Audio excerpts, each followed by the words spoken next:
Ladies and gentlemen, the conference will be starting shortly. Moi, j'entends pas.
كل شيء جلس comme ça dans le lit. C'est ça. Eh bien, dire, mesdames et messieurs, je vous prie de bien vouloir approcher.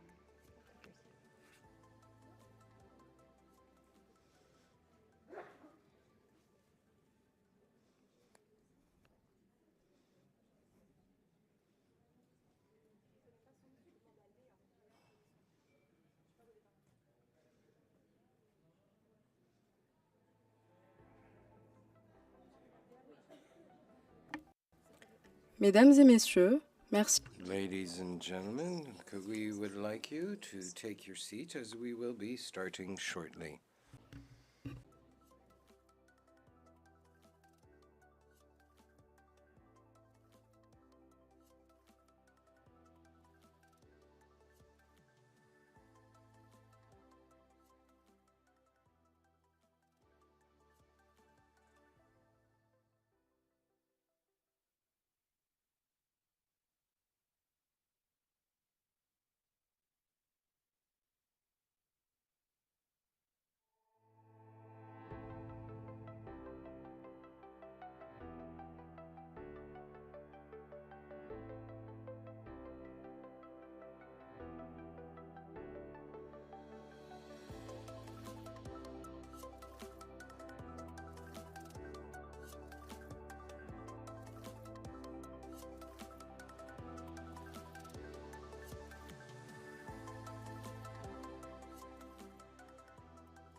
Mesdames et messieurs, merci.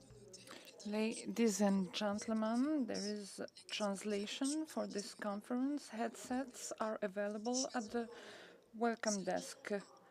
Channel 1 for English, Channel 2 for French, and Channel 3 for Arabic.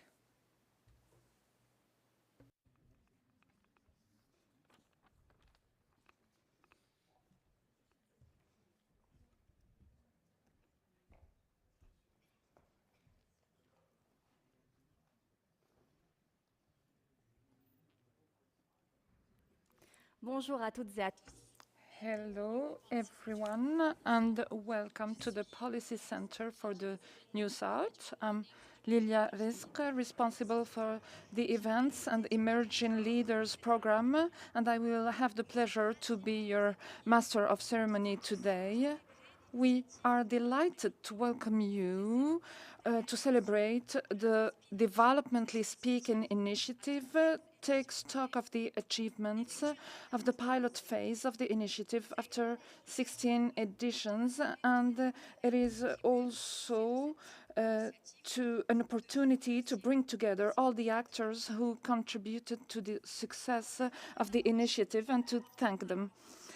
The Developmentally Speaking project, jointly supported by the PCNS and the World Bank and the UNDP, since 2021. It's a series of conferences and debates which attempts to democratize the concept of development and whose aim is to stimulate public debate around development issues in Morocco. This series of debate was held in collaboration with various local partners around Morocco, particularly with the universities. So before inviting the three leaders of the partners, I'm going to repeat what was mentioned. I want to point out that the translation is available in English, Arabic, and French. The translation headsets are available at the reception. Channel 1 is for English, Channel 2 is for French, and Channel 3 is for Arabic. So without further ado, I invite the directors and presidents of the three partner institutions to join me on stage for an introductory session. I therefore ask you to kindly welcome Mr. Karim Al-Ainaoui, Executive President for the Policy Center for the New South.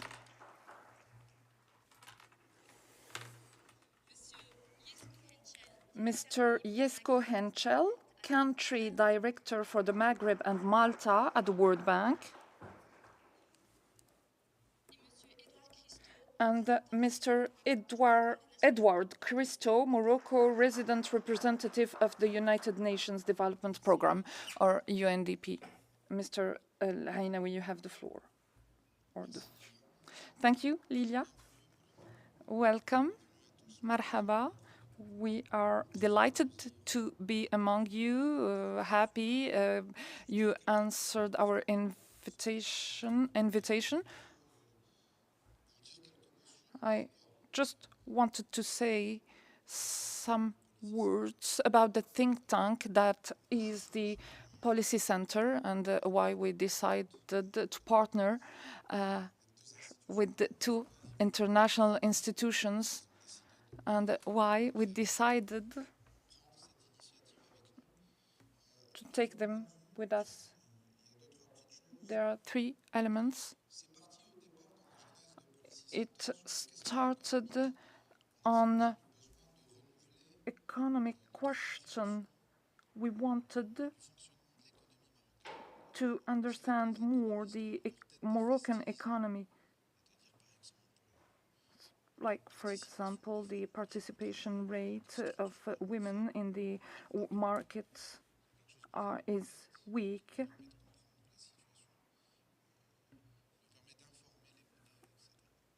And we felt that when we started the Policy Center in 2014, that the research was obsolete.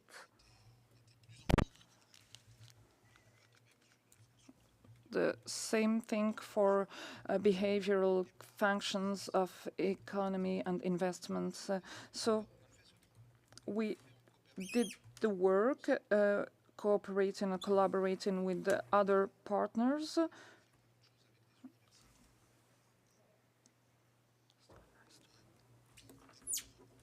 And contributors in the academic world.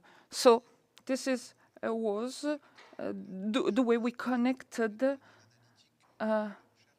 around research with the academic world, Moroccan academic world. The think tank is at the intersection of decision making and public policies and civil society. And again, here we are in a way together. So this was the first connection, and we made efforts to integrate colleagues, economists in Rabat and Casa. The idea was to, share this knowledge beyond Casablanca and Rabat and work with the academic institutions in all over Morocco. The second dimension was about reaching out, to reach out to young people, because at the time the policy center wasn't present at the campus, so we didn't want to,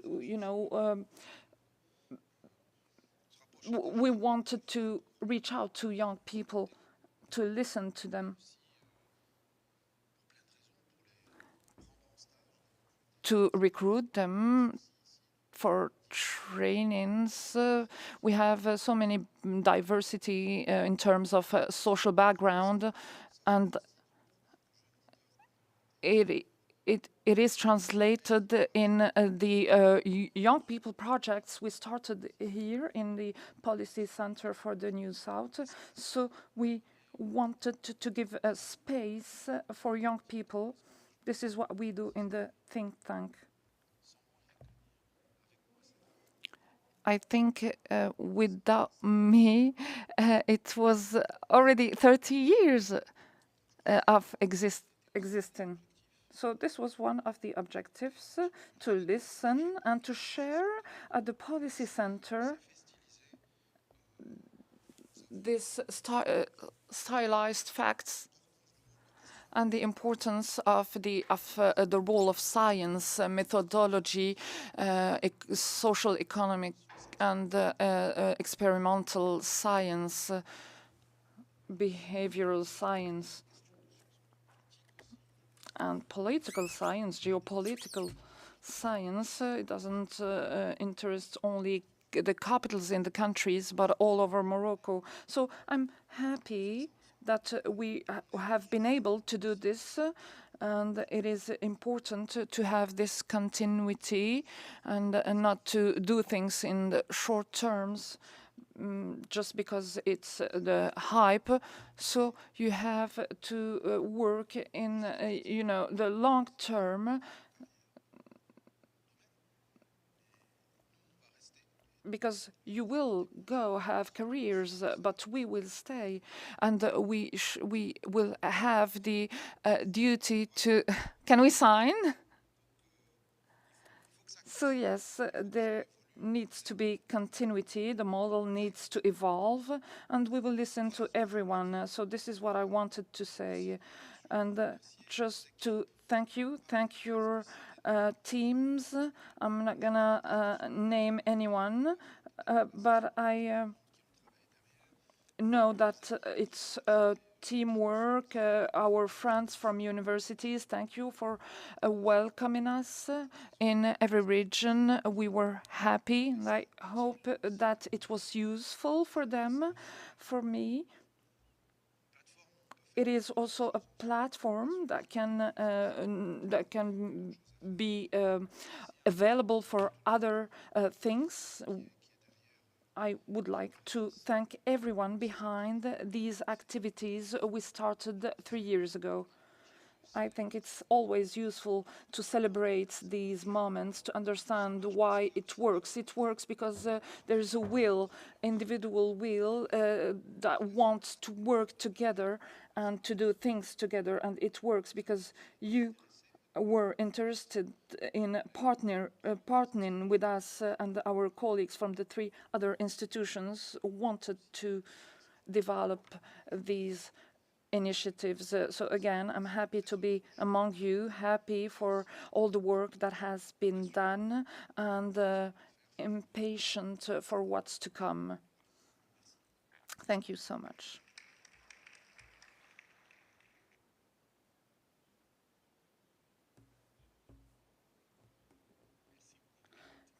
Thank you, Karim.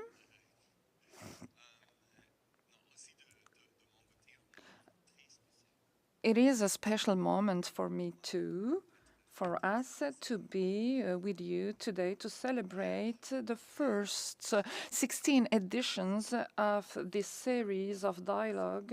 And thank you to you all to be here today. It is great to see colleagues, friends from different institutions, from the government, our international partners, ambassadors. So at the World Bank, we are proud and happy to have been able to support this process, and I think it's the same thing that we started 4 years ago when we started the first discussion, and in the World Bank, we realized that all the work we are doing, the studies, the surveys, we have a circle of discussion that is very limited. So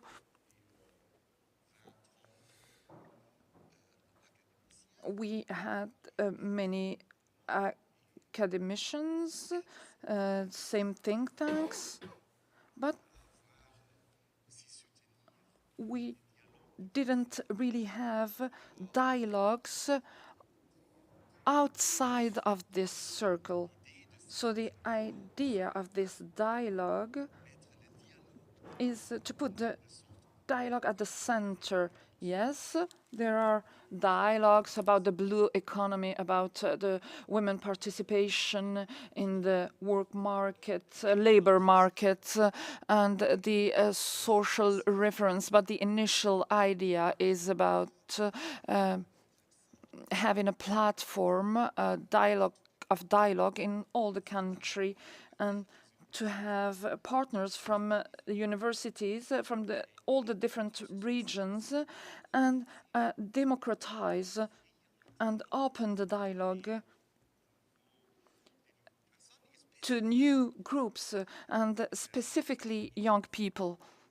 So for us, the idea of this participative dialogue is also a dialogue that can be controversial, because dialogues must be controversial and instructive, but opinions are different, and this is a part of the development.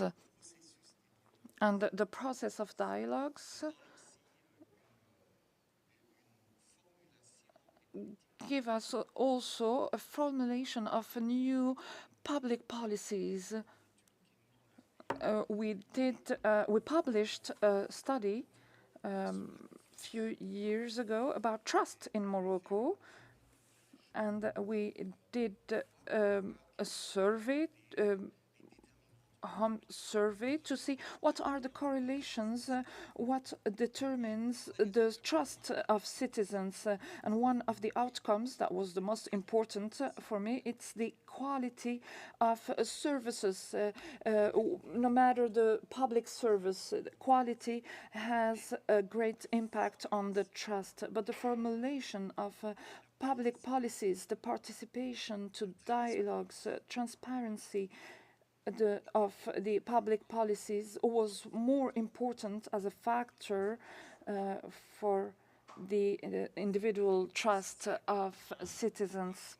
And this is why I think that we are on the right path, and I thank you again. I thank the Policy Center and all your teams, the UNDP, for this initiative, and all the different institutions that participated, specifically, especially young people with all their imagination, energy, put in this participative process. So as mentioned by Karim, it's the first step. So thank you for being here.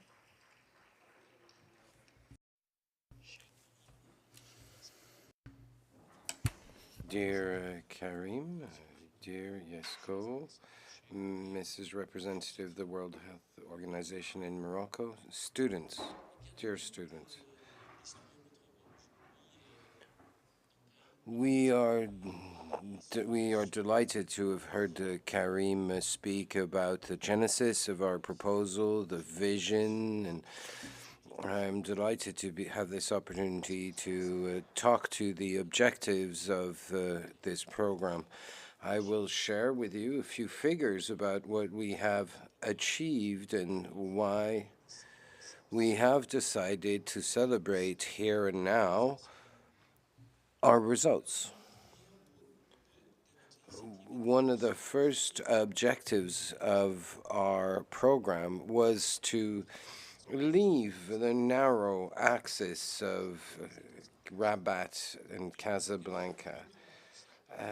Morocco extends far beyond this conurbation.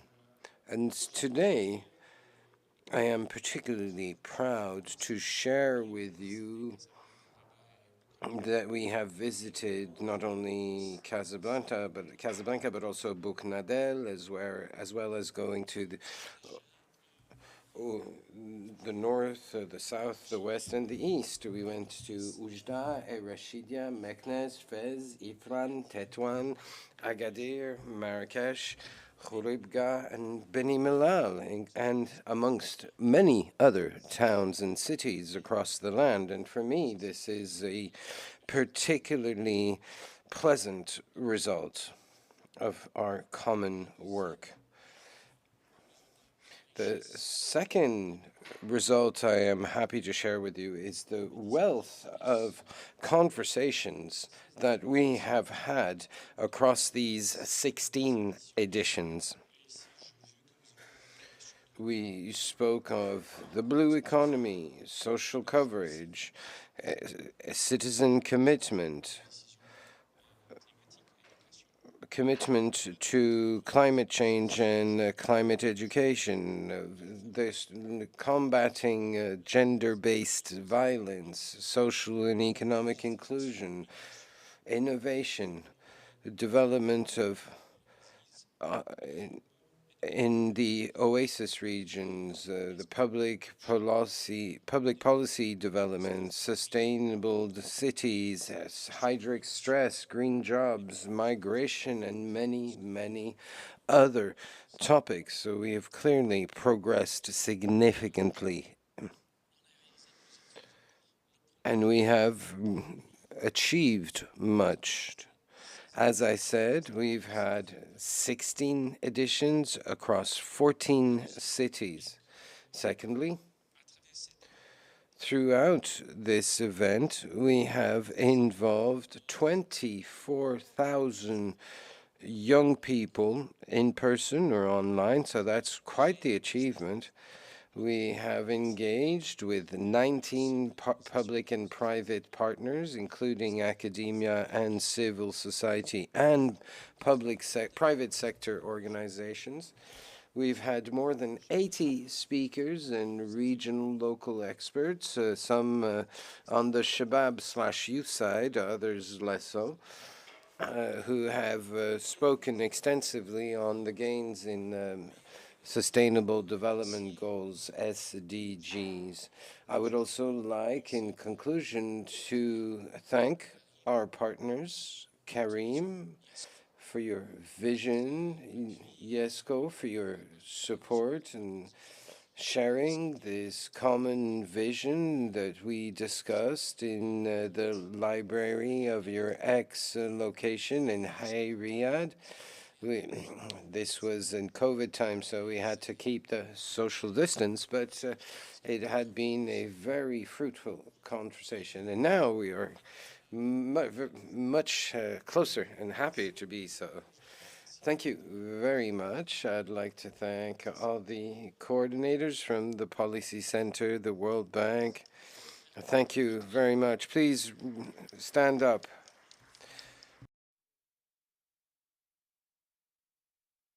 The fantastic crew, thank you very much for your efforts. And thank you all to the production staff and all the staff that has made this great event possible. Thank you very much. Shukran, thank you in Arabic. Thank you very much to these three leaders for this opening remarks, which have informed us on the spirit and objective and achievements of this fantastic project. We'll do a quick group photo, if you could all rise, gentlemen. Thank you.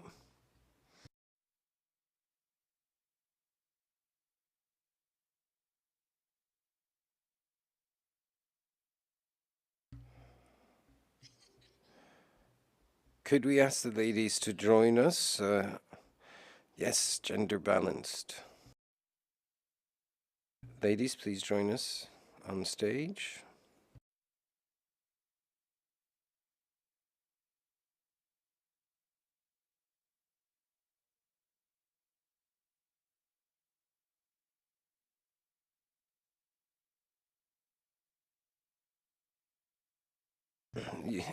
Ladies and gentlemen, a warm round of applause for the leaders and their team.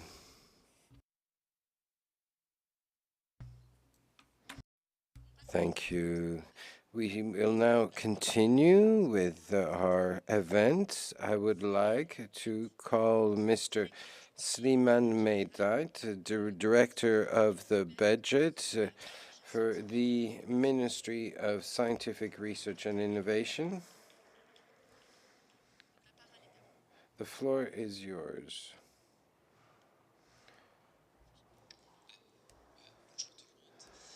Good morning, ladies and gentlemen. First, allow me to transmit the salutations of Professor Abdellaoui, Minister of the Higher Education and Scientific Research and Innovation, as well as Mr. El Khalfawi, who was unfortunately unable to, because of a last-minute change to his schedule, to attend. He has asked me to read his speech for this high-profile event. I am also delighted to share this speech with you. In the name of God, the most graceful, the most merciful, Mr. Chairman, honorary president the executive of the Police Center for the New South, the Policy Center for the New South.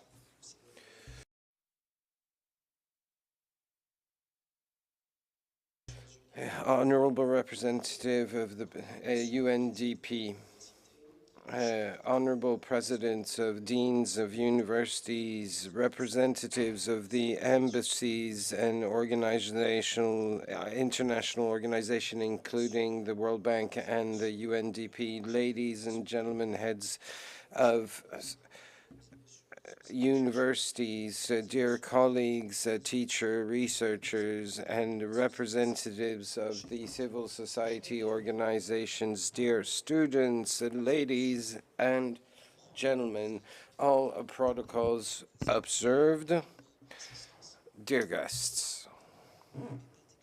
I am particularly delighted to be amongst you to participate in this debate conference on the inspiring theme of, developmentally speaking, young people as catalyzers for change in Morocco. This event is particularly important given the conclusion of the pilot phase, developmentally speaking, a fantastic initiative launched in 2021 by the Policy Center for the New South, the UNDP, and the World Bank, which aims to create a forum involving young people in public debates on themes tied to the challenges and opportunities in developing our country. I am sure that we will have an endless list of opportunities to underline the importance of this initiative and these 16 iterations. I would like to congratulate the organizers for choosing such a central theme, the role of young people as catalyzers for change in Morocco. Ladies and gentlemen, as you well know, young people are the cornerstone of any society and represent the base, both the foundation and the driving force contributing to the growth of our country.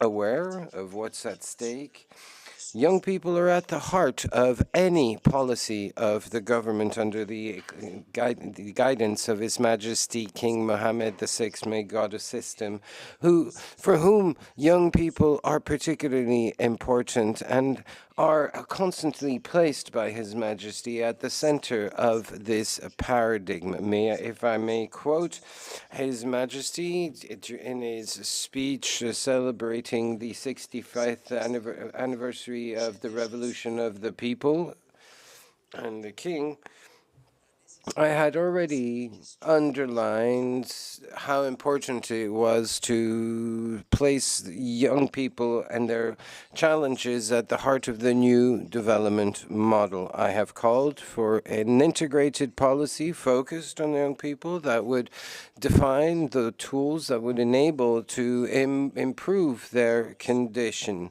Young people cannot be called upon to fulfill their duty and destiny without the proper qualifications. We must therefore offer practical solutions, especially when it comes to education, employment, health, and multiple other fields. We must provide such young people with hope and trust in their future. End of quote by His Majesty. Ladies and gentlemen, the involvement of young people in the economic and social development of our kingdom goes through an appropriate and quality training aligned with the needs for social economic integration and takes into account a dynamic landscape of economic change. And such are the aims of the National Plan for the Transformation of Higher Education, Innovation, and Scientific Research for 2020-2030, as designed as co-constructed with all relevant stakeholders at the national level. This plan draws upon the priorities as defined in the new development model and aims to realize the governmental objectives when it comes to developing human capital and inserting Morocco in the society of knowledge, or the knowledge society. We aim to build resilient, autonomous, empowered labor and qualified young people who can support and accompany the dynamic of development of our kingdom around a global reform of our education system, which places the student at the heart of such priorities through the strengthening of his and her academic capacities and his and her initiative. Indeed, strengthening cultural and sports activities alongside arts and international and national mobility all contribute significantly to developing the personality of students, thereby enabling both soft skills and cross-cutting competencies, which are just as crucial as his and or her academic credentials.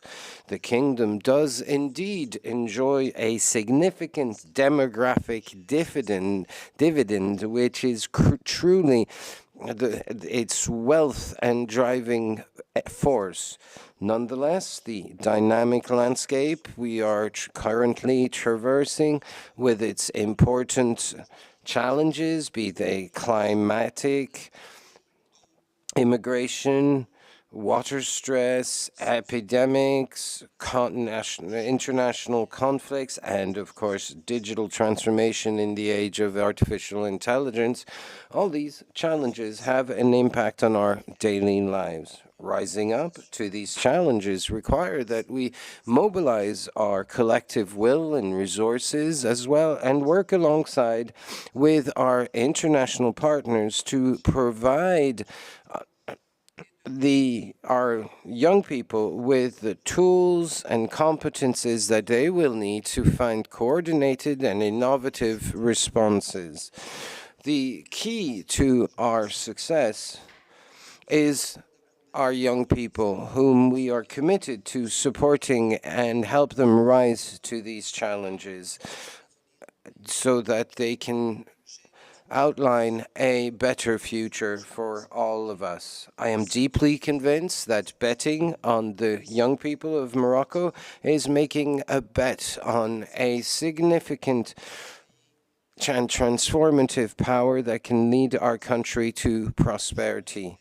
Ladies and gentlemen, I would be remiss if I did not thank again the people who have led this initiative and their partners, including the universities. I would also like to thank all the participants of the different editions for their contribution, and I wish full success to the works of this debate conference.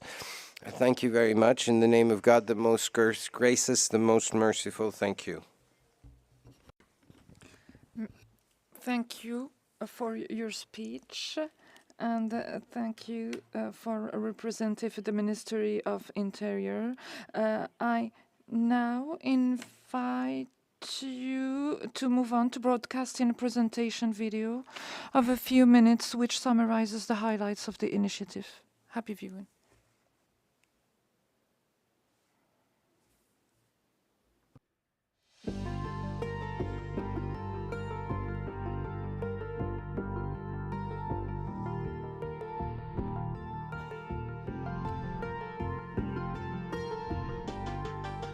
En avril 2021, une initiative novatrice a vu le jour sous le nom de Parlons Développement. Lancée par le Policy Center for the New South, la Banque mondiale et le Programme des Nations Unies pour le développement, cette série de débats a été créée dans le but de sensibiliser les jeunes aux enjeux cruciaux de développement au Maroc. Parlons Développement offre un espace unique de dialogue et d'échange où les jeunes peuvent éveiller leur intérêt pour des sujets divers et variés autour des concepts de développement, débattre des défis et opportunités du développement au Maroc et encourager la participation citoyenne, explorer des idées et des perspectives nouvelles au contact d'autres jeunes et d'experts nationaux et internationaux. Depuis son lancement, l'initiative Parlons Développement a sillonné diverses villes à travers le royaume, en partenariat avec de nombreuses universités, organisations de la société civile et institutions publiques, touchant plus de 24 000 participants.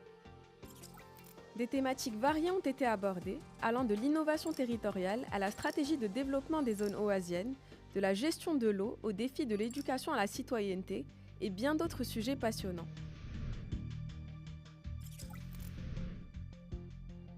Nos trois institutions croient profondément en la force du dialogue, du débat constructif.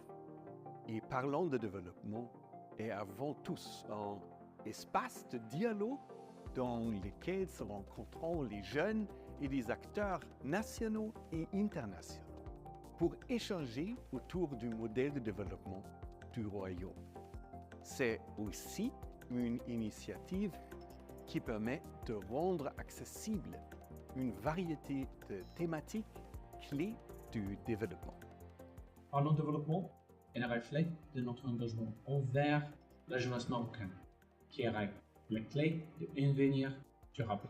Nous sommes très fiers de co-créer une initiative où le concept complexe de développement durable devient des discussions tangibles et accessibles, inspirant une action collective. Pour nous, les 3 organisateurs de cette plateforme, il est très encourageant d'avoir pu observer l'engagement, la passion des jeunes dans toutes les villes dans lesquelles nous sommes allés pour discuter, échanger, penser les politiques publiques pour des grands enjeux d'avenir qui les concernent au premier plan. Rejoignez-nous pour débattre, partager et échanger autour du Maroc de demain.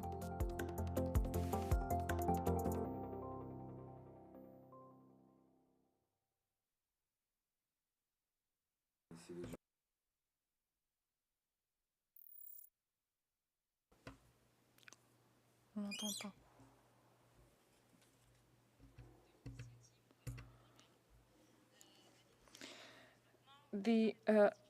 Developmentally speaking, I now invite on stage the 3 focal points of this initiative: Miriam Benjeloun, External Affairs Officer at the World Bank; Yasmin Belkhdim, Program Coordinator and Gender Focal Points at the United Nations Development Programme, the UNDP; and Fadila Filali, Partnerships Officer at the Policy Center for the New South.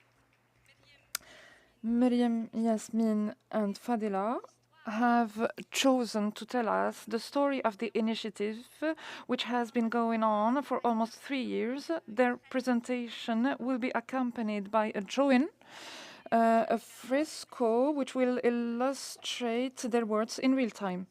I would like to thank Miriam Benjeloun for the writing and Sophie Lenormand for the illustration.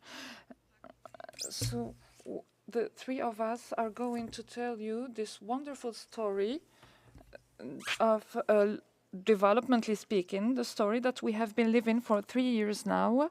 We are going to tell you the story of a human impact above all.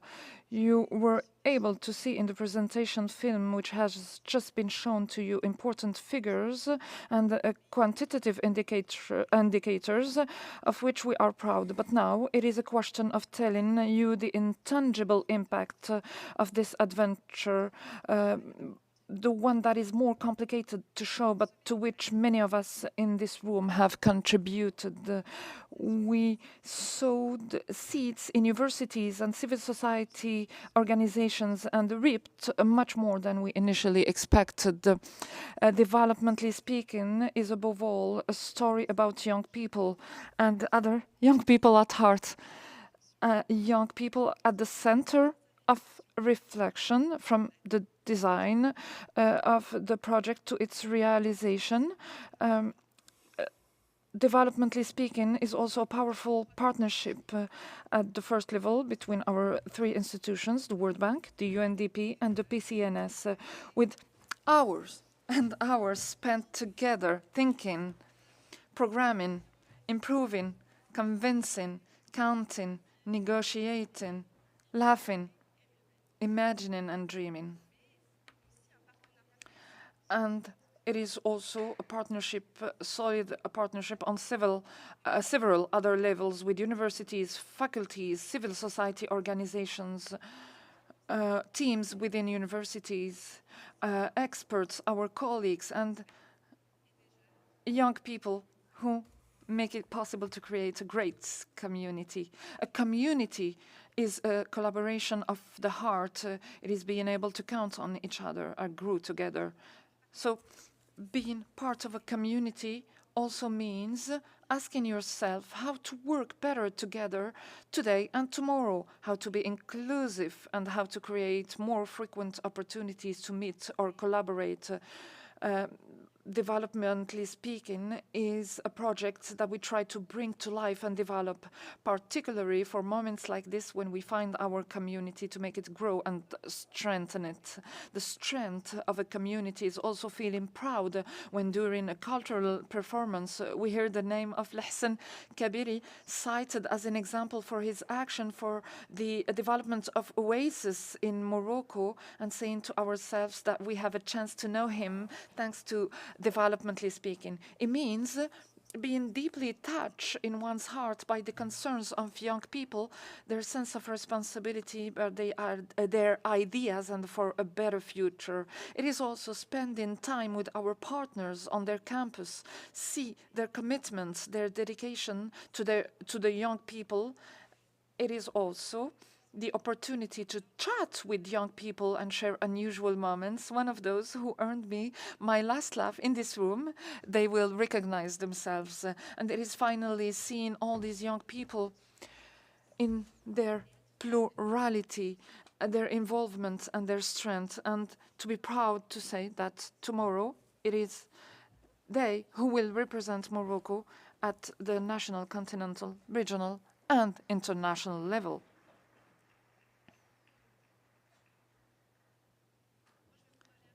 I will talk more about impact because developmentally speaking is also realizing that we are creating an impact from a local point of view, having the pleasure of welcoming experts who know their territory, who know better than everyone else what can help them, which is in line with the reality of their population. خريبكا بني ملال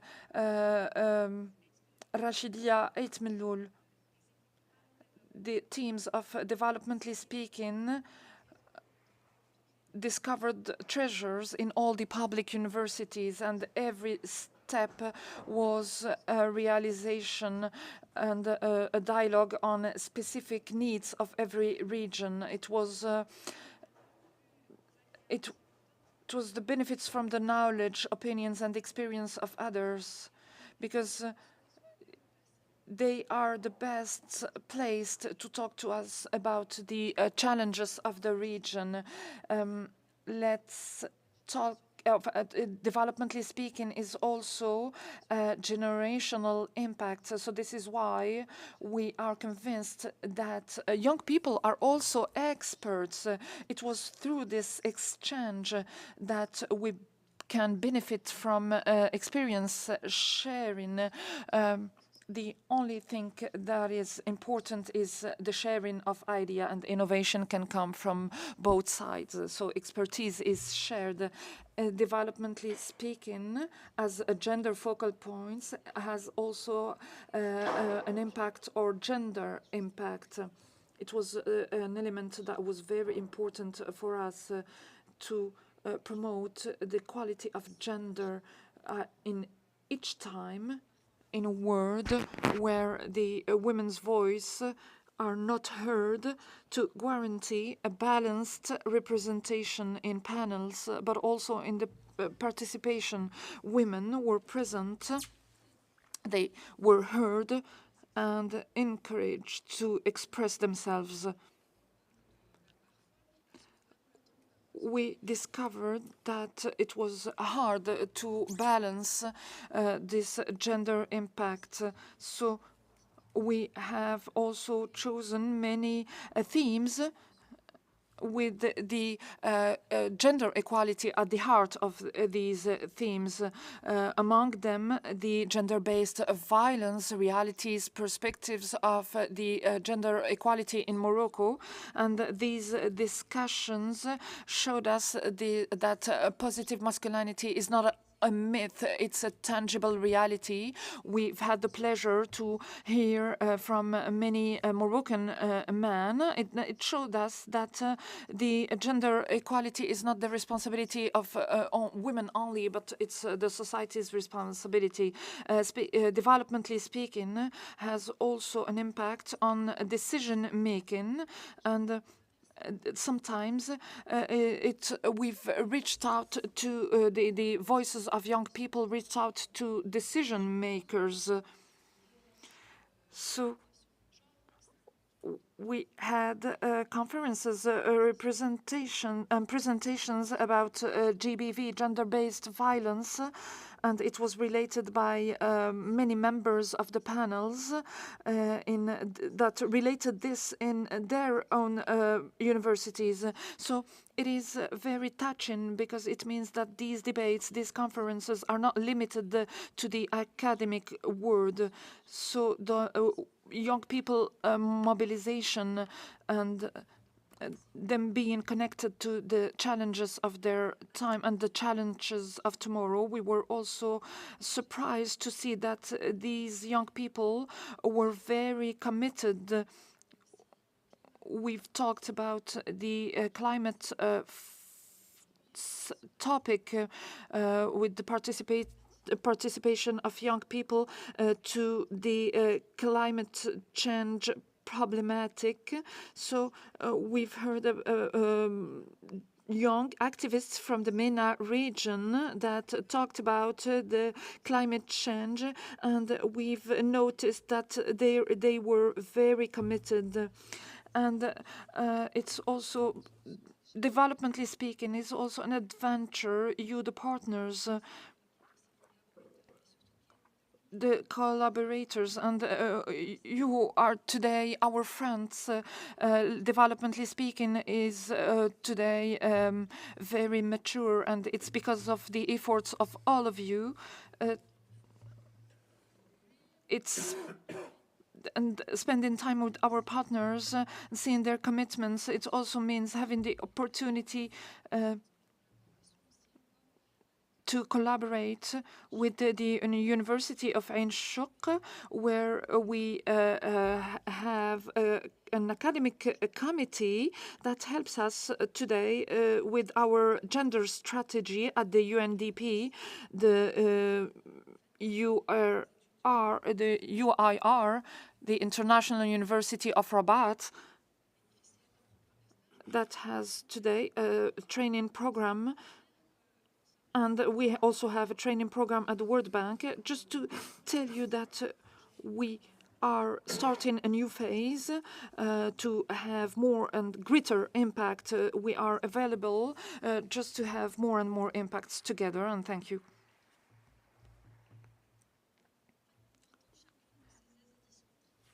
All these editions are very important to us, and each edition has its own particularity. In Oujda, the entrepreneurial spirit and love they have for their region touched us deeply, and young people were always mobilized to teach us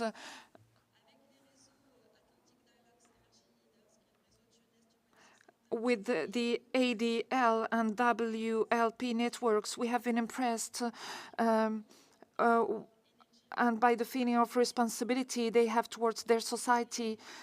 In Tétouan, we were delighted with the involvement of the president of the university in person, quadrilingual moderator that day, and young people concerned about the development of the blue economy of the Mediterranean coastline.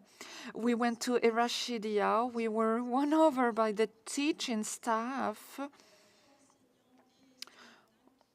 with their dual academic and civil society helmets, which give them a concrete vision of the development challenges of the oasis zones. In Khribga, we discovered young people aware of and concerned about the socio-economic issues of migration, and an engaged civil society and impressive focal point aware of migration realities. In Marrakesh, we had the pleasure of talking about sustainable cities and benefiting from the expertise of Professor Yacoubi. Then we went to Bournedel at ESSEC, and we had the honor of welcoming young activists from the entire MENA region, thanks to the Atlas for Development Association. And because in the association world, it's not always pink.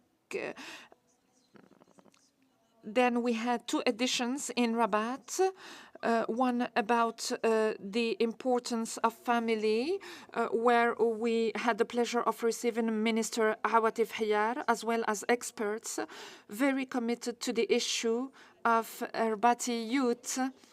Then we were at the UIR. We were won over by young people very committed to the climate. And for the 2nd edition, we went to Beni Mellal. We were very touched by hundreds of young girls and some young men, future teachers of tomorrow, who had a very clear vision of how to mobilize their future students. Then in Ait Miloul, near Agadir, we were welcomed with open arms by students aware of the challenges of a green future and the importance of developing new skills, soft skills for a more sustainable future. Then we went to Fez. We learned a lot from brilliant young lawyers in training with an impressive professors. In Casablanca, we met young people without language, ready to make a personal commitment to fight against gender-based violence. And finally, in Ifran, we benefited from an unparalleled hospitality from the president of the university, the dean, and and students that were concerned about their future and the future of their country. So this was all the editions. We had the pleasure of receiving passionate and exciting guests, and for all these editions, the aim, the objective was to learn more, to share more, and and thank you.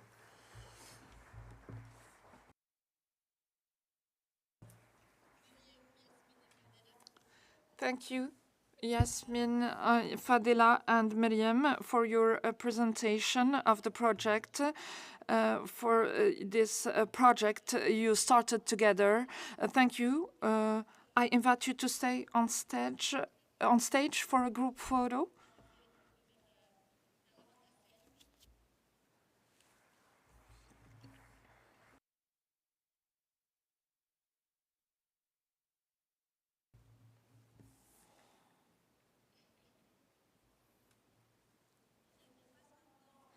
We now move on to you,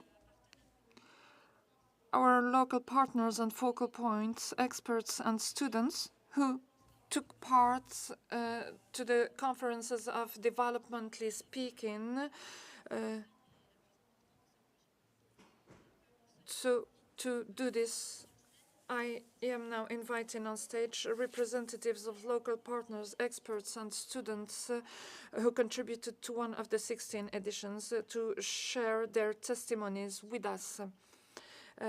Please welcome Lihsan Kabiri, professor at Moulay Ismail University, but also focal point during the 6th edition of Developmentally Speaking in El Rashidia.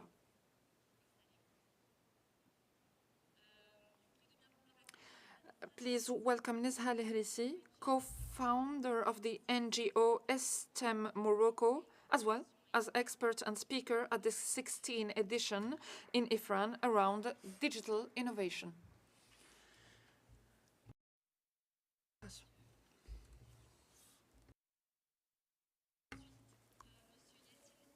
And please welcome Yassine Ait Oumzil, student at the FSJES Ait Miloul. Welcome. Please welcome Sarah Elbaz, student at the Faculty of Human Sciences of Ain Chouk.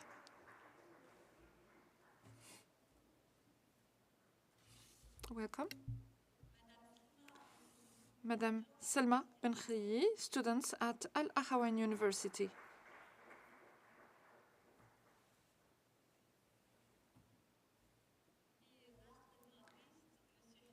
And last but not least, Mr. Hamza Ben Said, a student at the Al Akhawain University. Mr. Kabiri, the floor is yours. Well, thank you very much. It's quite an honor for me to be here on this day.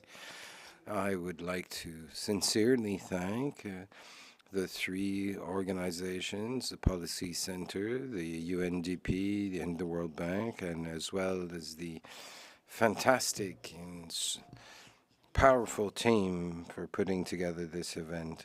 As you mentioned, I come from the southeast of Morocco, the oasis, and I wanted to highlight how important this initiative was for us. Given the title, Speaking Developmentally in the Oasis, as you know, the oases are a millenary ecosystem which is very, very diverse, very rich, and also quite resilient, but also confronted to severe challenges. And speaking developmentally speaking, is therefore particularly crucial in this context. And young people are the future.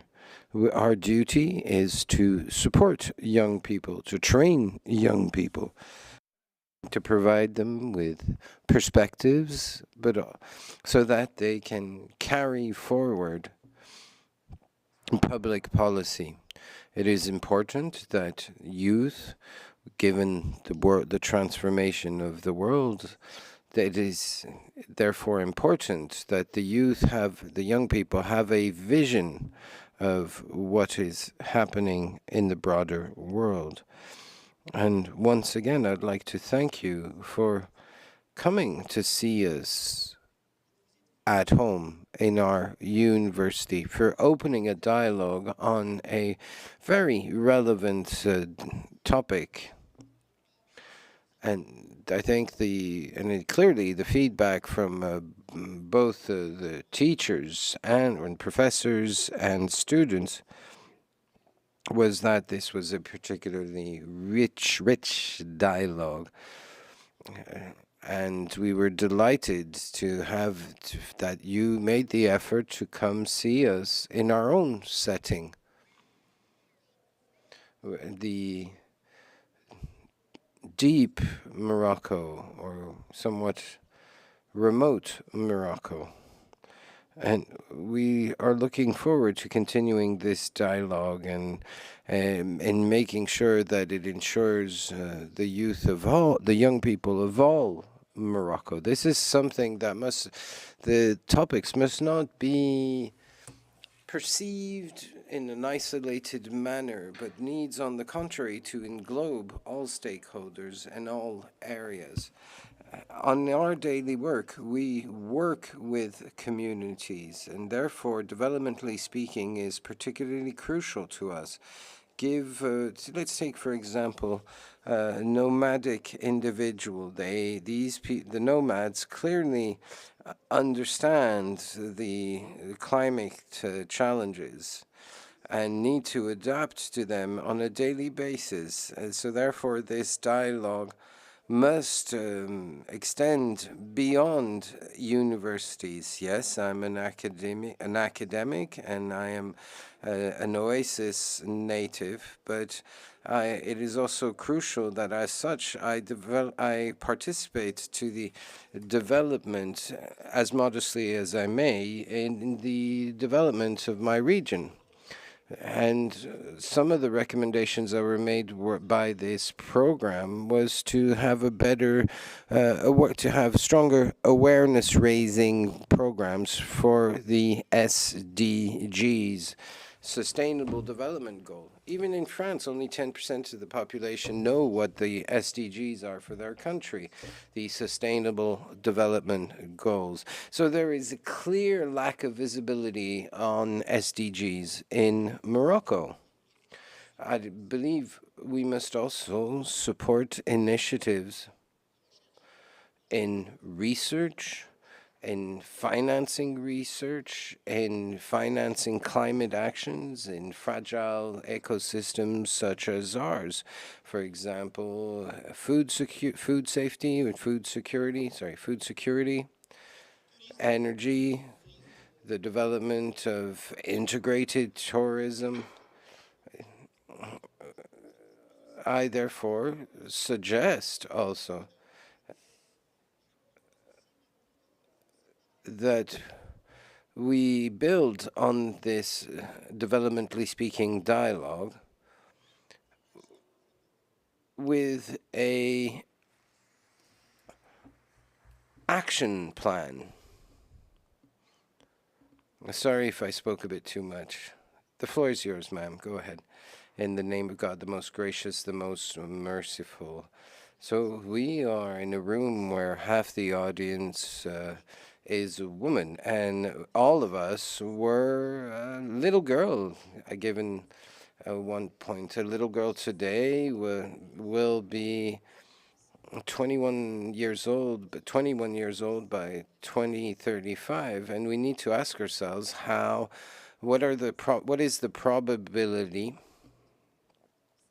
that this girl will become autonomous and contribute actively to the Moroccan society. And this will depend on what, as partners, provide her with.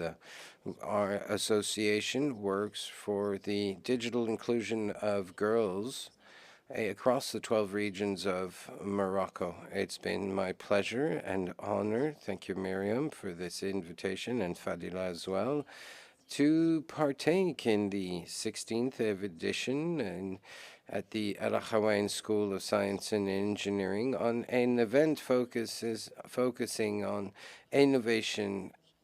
And we met youth from across our region, and the topic was crucial as innovation goes hand in hand with inclusion and co-creation, which to my mind is at the heart of developmentally speaking.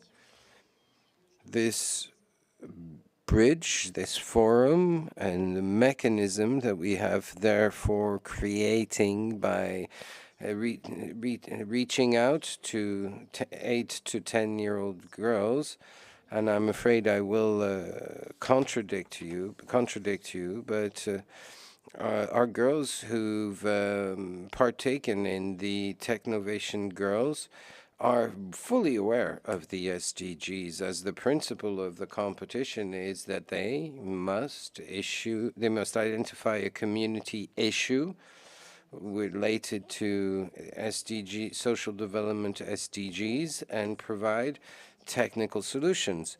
They have therefore identified young girls leaving school early, getting married too early, economic empowerment, and have brought at their own scale, with our support, and through the simple fact that we provide them with a forum and a venue for action. The issue of gender is particularly important for our country, as we are targeting to have a 45% of women in the workforce by 2035, which seems unattainable, as the workforce participation of women has dropped from 30 to 18%. We are therefore confronted to a significant challenge, as this is one of the indicators of the new development model of Morocco. We have to reverse this curve. And a quick wink to the World Bank. And I'd like to thank the initiative led by the Ministry of Finance and Mr. Yesko, which involved the civil society in long and rich dialogue process which focused on stereotypes, on balancing professional and personal life, judicial issues, kindergarten and childcare. And we've really looked for answers. And our response as a small NGO is to develop the women leaders of tomorrow, provide them with role models so that they can project themselves in a successful professional life and financial autonomy. So the upcoming stages would be to maybe reach out into the primary schools, and I'm sure that you will be pleasantly surprised about what you will see. I would have loved to show you some of our videos, but I didn't have time to bring them as part of the Steve Festival that we are preparing for September. 2-minute capsules of video of girls between 8 to 18 years old from all the regions who are completely Anglophones and project themselves as scientists and defend their applications with their heart and soul.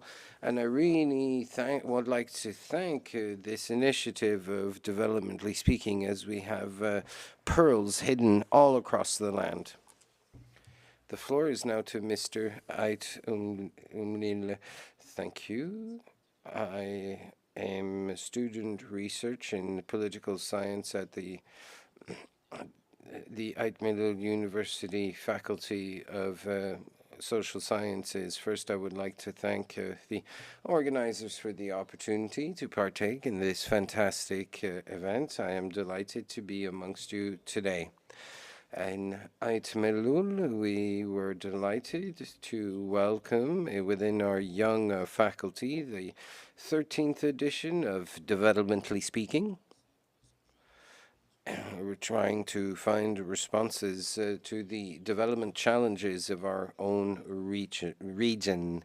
As a researcher, this topic was particularly relevant for 2 reasons. First, because it speaks to a recurrent issue, that of unemployment amongst young people, but also because, secondly, it's innovation and the employment opportunities that are provided by sectors experiencing strong growth, as well as providing outside perspectives and pathways to employment and pathways to sustainable development. This was a fantastic opportunity for us to speak with experts from diverse backgrounds, and it has personally helped me to develop significantly my understanding and identify possible employment opportunities for young people. It was also a great opportunity to discuss the challenges tied to the deployment of public policy, the issue of red tape, which had been which surrounds green jobs, and the issues of employment in more traditional sectors such as agriculture and fisheries. One of the pillars of the development of employment and the promotion of sustainable development in our region. Just once again, this has been a great inspiration, and I look forward to continuing this dialogue towards an inclusive growth and sustainable economic growth. I would also like to thank the organizers, in particular the representatives of the UNDP, the Policy Center for the New South, and the World Bank. This said, thank you.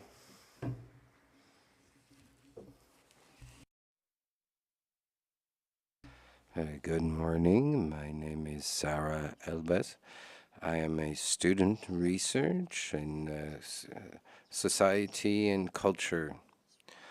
I had the honor of participating on the developmentally speaking session on gender-based violence. I've kind of improvised my presentation, but I must say, prepared a little bit to highlight how grateful I am to the three institutional partners who have been significantly involved in the development of our dear nation. I am also particularly satisfied to share with my experience, and I'd like to share it with you now. This event was organized jointly by the UNDP, the Policy Center for the New South, and the World Bank. I would also like to thank my faculty, that of social sciences and literature, and Mrs. and the Vice Dean, who is amongst us today. Thank you, ma'am. So, to me, it was a crucial initiative which has not only highlighted the realities which are often underestimated of gender-based violence and stimulated an open dialogue. What struck me was the diversity of perspectives on display, from all the way from the representative of the authorities to members of the local communities and survivors of gender-based violence, GBV, who have painted a rich landscape which not only provided for a better understanding, but also deconstructed stereotypes and painted a true picture of the breadth and depth of these issues.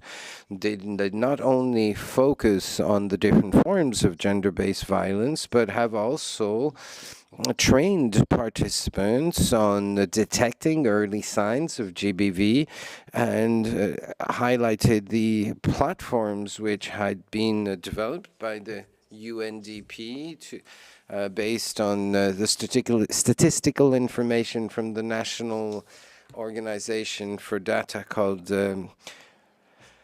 HCP in Morocco. And this platform, this forum, enabled us to highlight this information, this crucial information. I would finally like to highlight the inclusive atmosphere and the collective will to end GBV and create truly equal communities. You could really feel it. And I think that it also catalyzed many initiatives towards effective action. And as student researchers, when it came to gender issues, people who, it was particularly interesting to hear from people who were victim of GBV, all, of course, with a view to ending such insidious discrimination.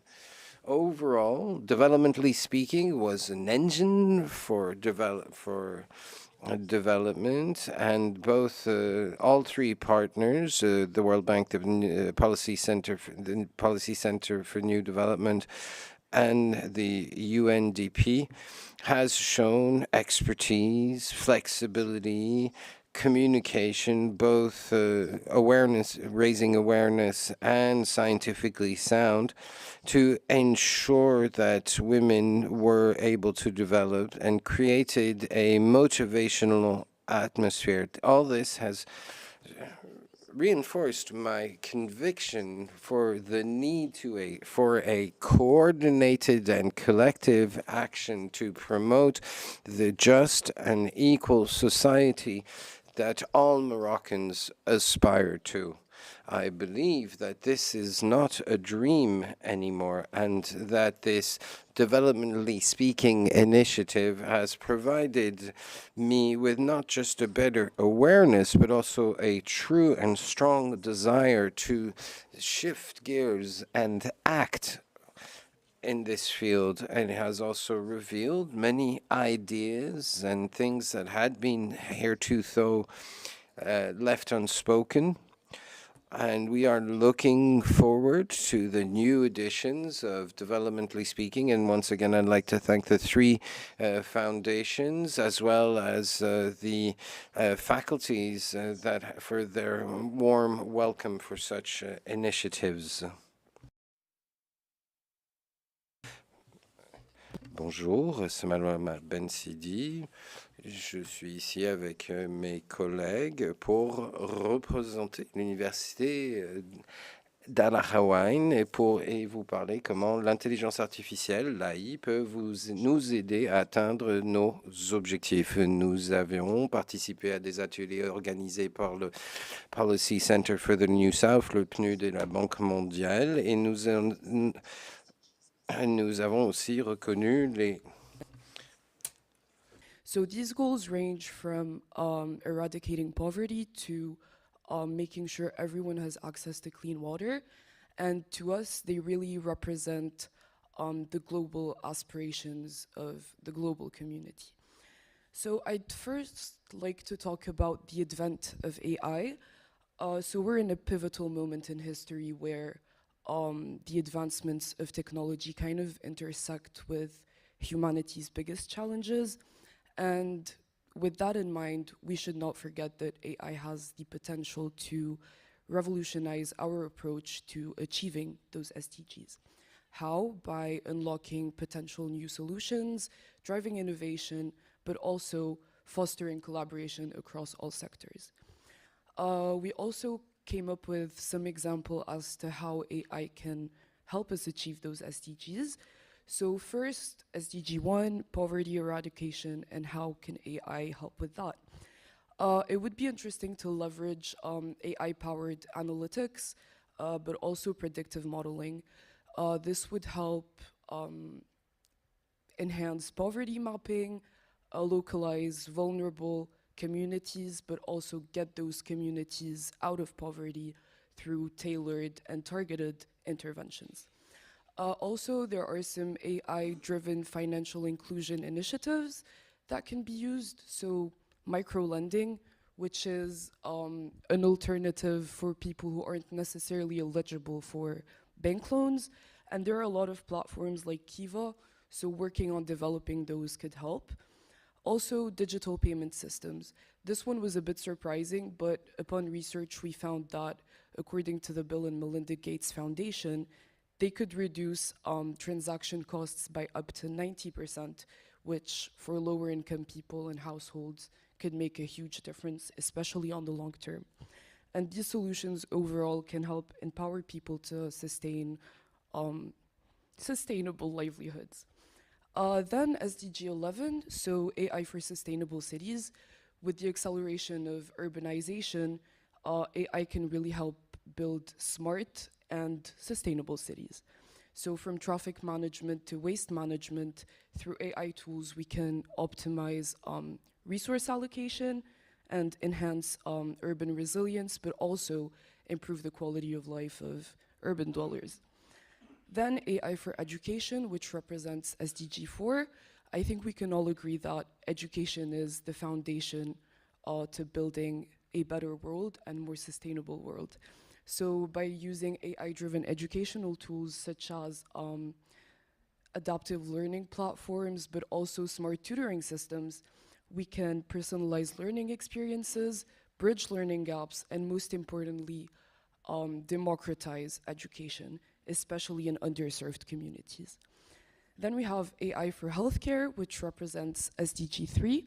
So if medical experts choose to integrate AI in their field of work, we can expect an improved diagnostic accuracy, but they can also provide with personalized treatment, make disease surveillance better, and prevent another possible outbreak like COVID.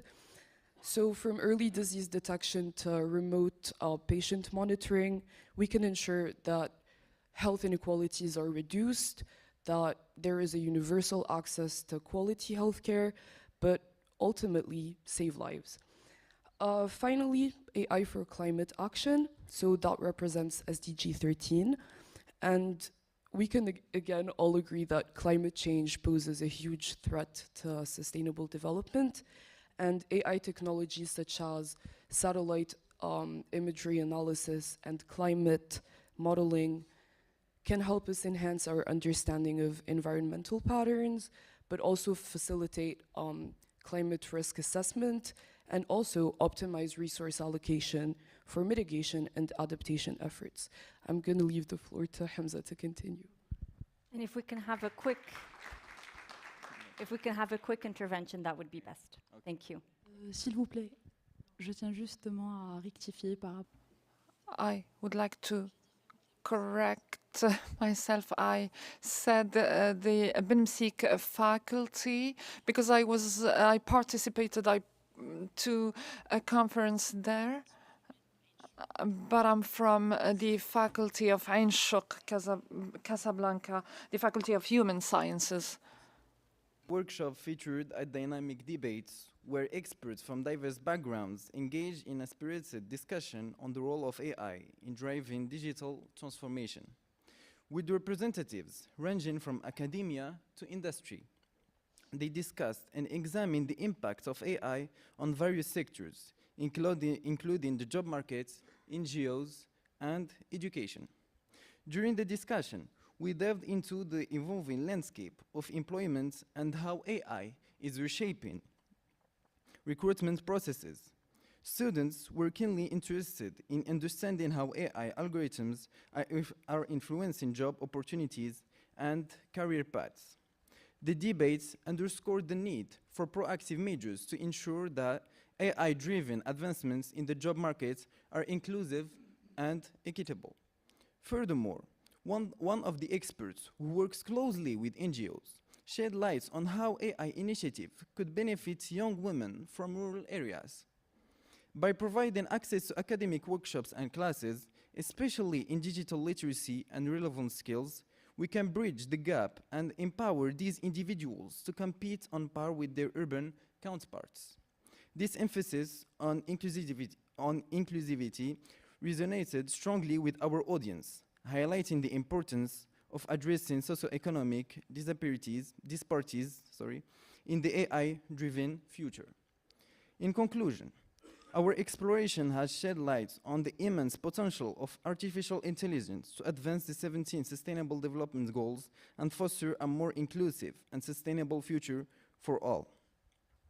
Through our discussion, we have seen how AI-driven solutions can address some of humanity's most pressing challenges, from poverty eradication to climate action, healthcare, education, and beyond. By leveraging AI technologies, we can revolutionize our approach to global developments, unlocking new pathways for progress and innovation. However, as we embrace the transformative power of AI, we must also navigate ethical considerations, ensure inclusivity, and guard against potential pitfalls such as algorithmic bias and job displacements. It's imperative that we prioritize responsible AI developments and deployments grounded in principles of equity, transparency, and human rights. Thank you for your engagement and commitment to building a brighter future through the convergence of technology and humanity.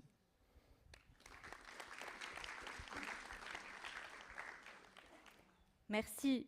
Thank you to all our experts, focal points, and students for the sharing of their experiences. Thank you. I invite you to stay on stage for a panel photo. And I invite the next panel around development and youth in Morocco. Let's applaud the panel.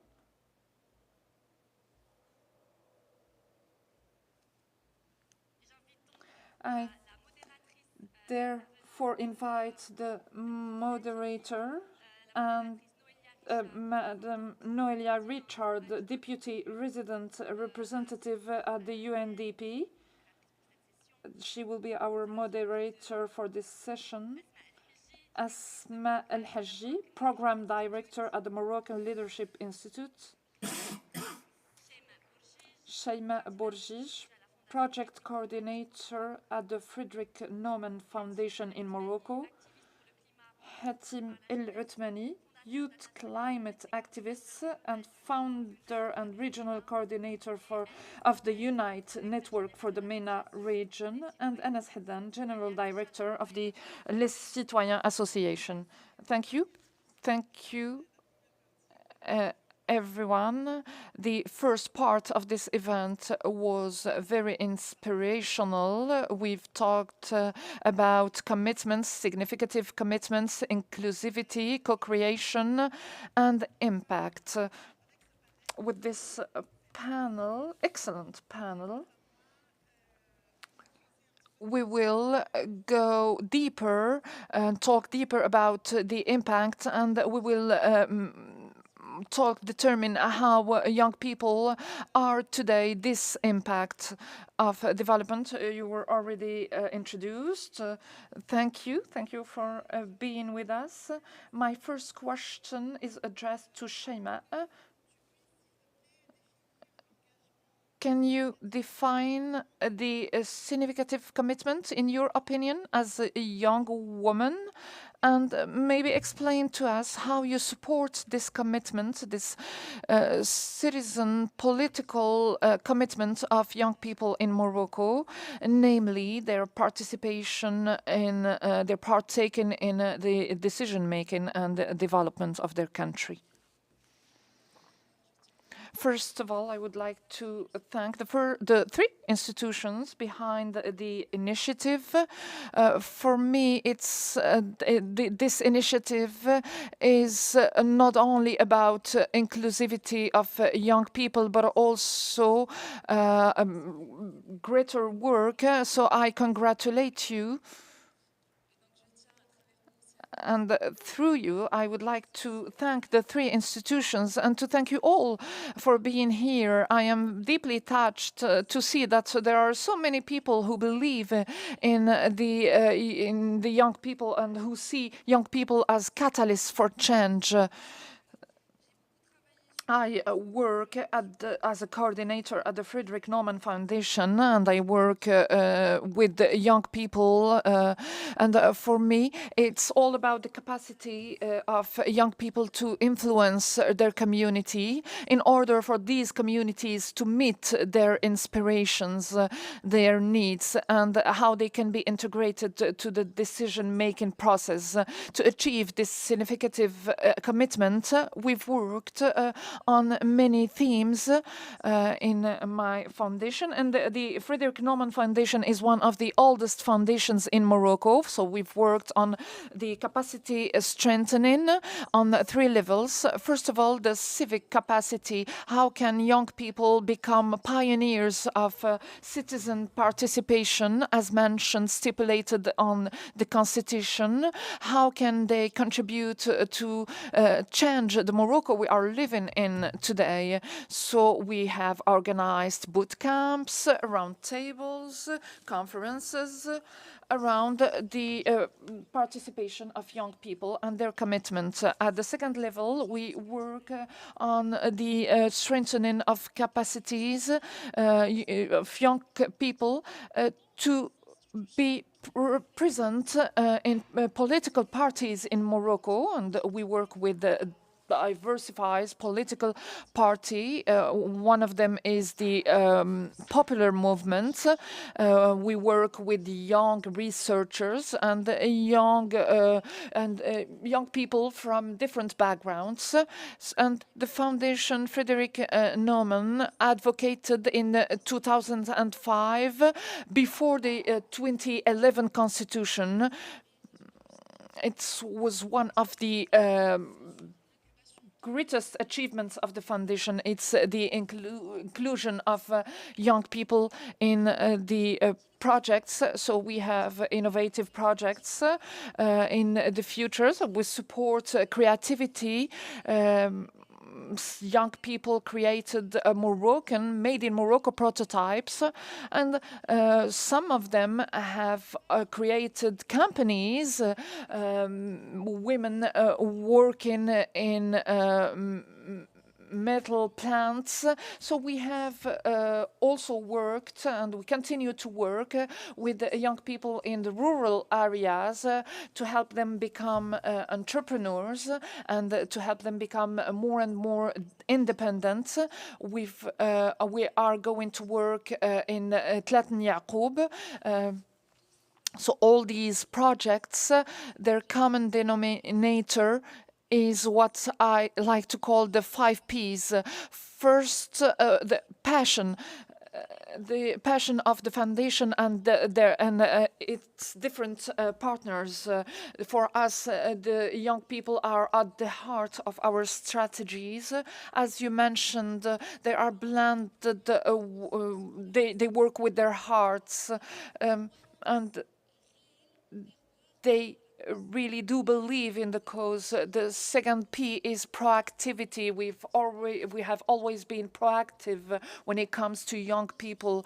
Anytime there is a discussion, no matter the theme, the subject, I can mention the new development model, the first mentioned by His Majesty Mohammed VI. We drafted the first model as imagined with our partner Imagine Damir. And the model we imagined together integrated young people in all its aspects. So we aim to integrate the young people in all aspects. The third P is partnership. We have partners to create spaces for young people. And as Haddan will talk about it, we have other partners. We work with them for a young people cause. And the advocacy, or what we call plaidoyer, so the fourth P, we advocate for young Moroccans the shift of the mindset of political parties in order to integrate young people in the decision making. And the last P is Paris. It's a kind of bargain. Today, it's a project we organized, a bootcamp project with a group of young people that we call FNF Task Force. They were very free. They have the possibility to suggest different themes, and we finance them and support their initiatives. We organized a training bootcamp around digital rights. They wanted to understand how they can influence decision making. They did it through different platforms as Shikaya.com and participation.com. So they wanted to understand what they can change instead of just shouting, this is not an inclusive platform. So today, they are present in the delegate ministry in charge of the partnership with the parliament in the Ministry of Health Care. So they did the work to have more inclusive platforms. And fortunately, we had answers. So how will be these recommendations? How can we elaborate them? And this is just a small part of what the young people are capable of and the work they can do. They are real catalysts of change. So if we believe in them, I think they can achieve great things.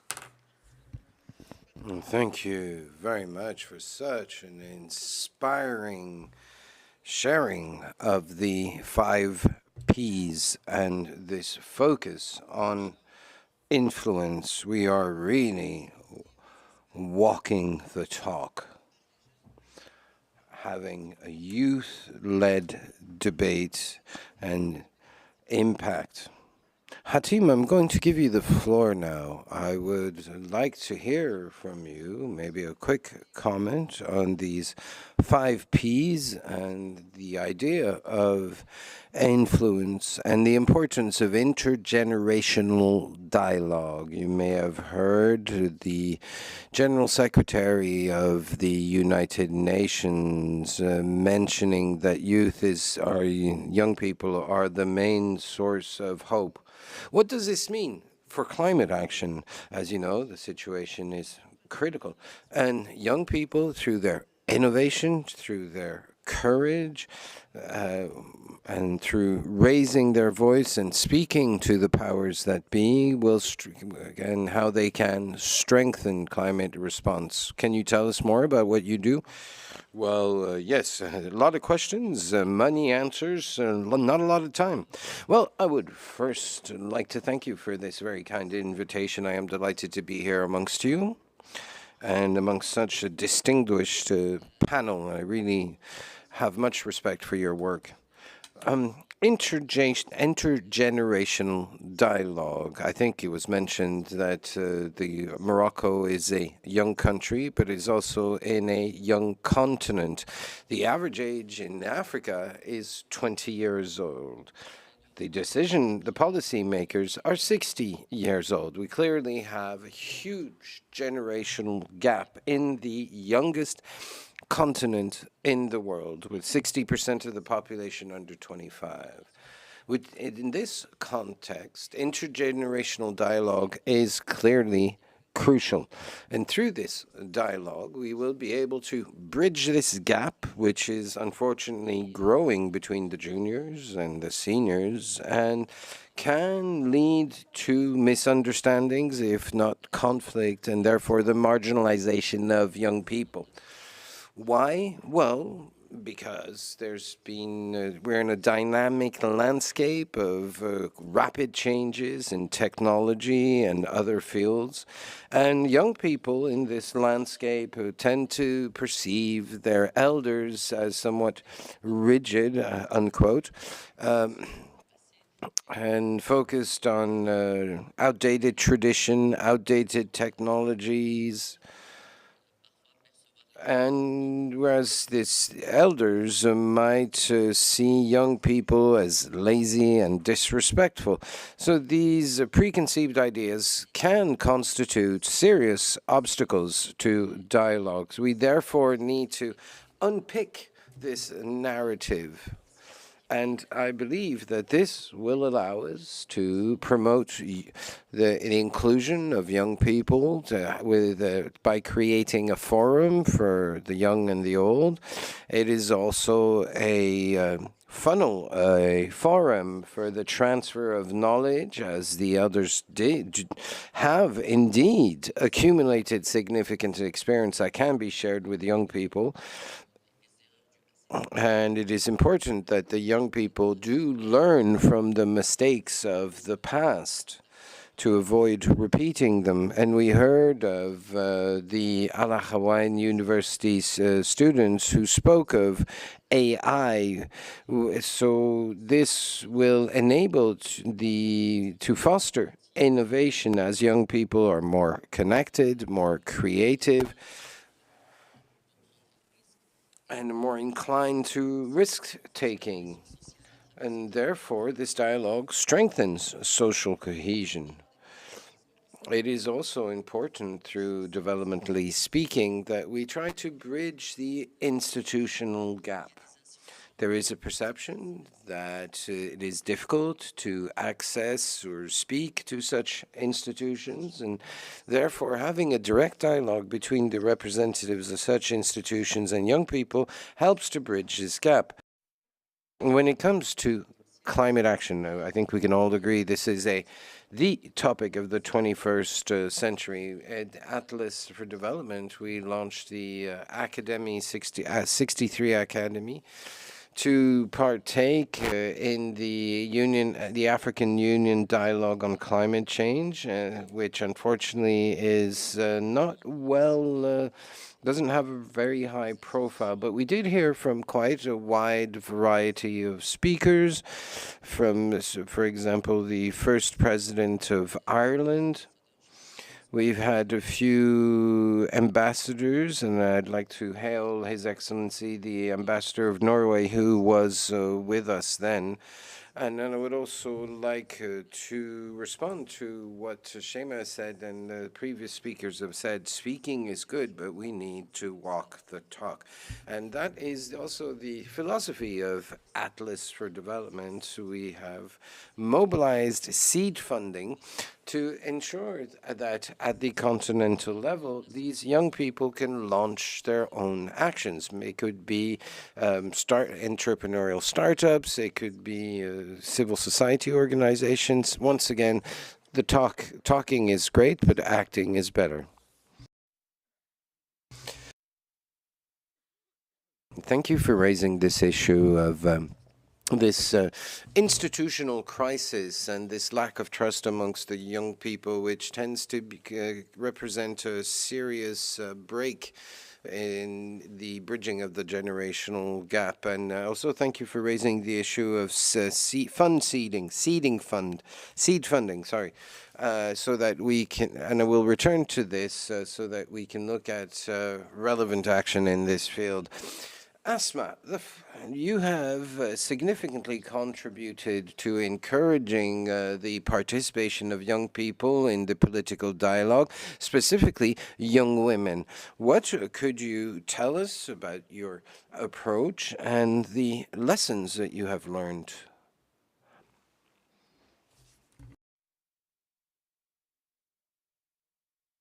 Thank you very much, Noella. Thank you all to the teams and the stakeholders and beneficiaries who are somehow also actors in this initiative. Thank you. So I would like to highlight that this approach is collective and has involved many stakeholders. But what I can share with you are the lessons learned that I have seen from the initiatives that have worked well and have had significant impact in terms of political empowerment for young people and specifically women, and of course, and also of those that did not work. So 4 key points. First, mindset, which to my mind is the most important.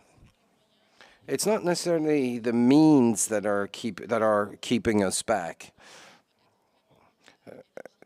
for a wide impact. The key factor to my mind is mindset. When we look at encouraging the young people's participation, we look at the young people as a target, as an audience, but not a stakeholder.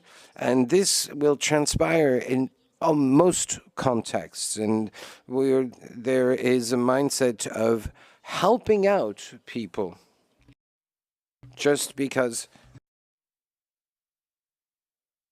And this is the most relevant topic. You mentioned figures. 46% of the population is under 25. There are 30%. The women workforce is low. We are here to provide them with a chair at the table. If we decide without them, when it comes to implementation, it just simply will not work. Therefore, for me, it is crucial to underline, and I think this will be my conclusion, and that I share fully with my friends and the partners with whom I am working today, in particular the UNDP, to say that at the heart of this changing of the mindset, there are 2 elements. Intergenerational leadership, which must be developed. It's not just a headline effect. The secondly is diversity and inclusion in the true sense of these words. Having at a local level, do we have the right people around the table? Without them, we cannot have the correct information and we can't move forward when it comes to implementation. Second point is about creating safe spaces. And for me, in my time, in the association and NGO that was created in 2011, the strong point of which was to offer young people a venue, a safe venue, not in as much as it protected us, but because there weren't formal barriers to our participation, there was a formal setting with a microphone, or that kind of would be a bit of a psychological barrier, as as it were, to the participation of young people. Without such barriers, such as just projectors, for example, automatically we are much more focused on why we're here and what our message is.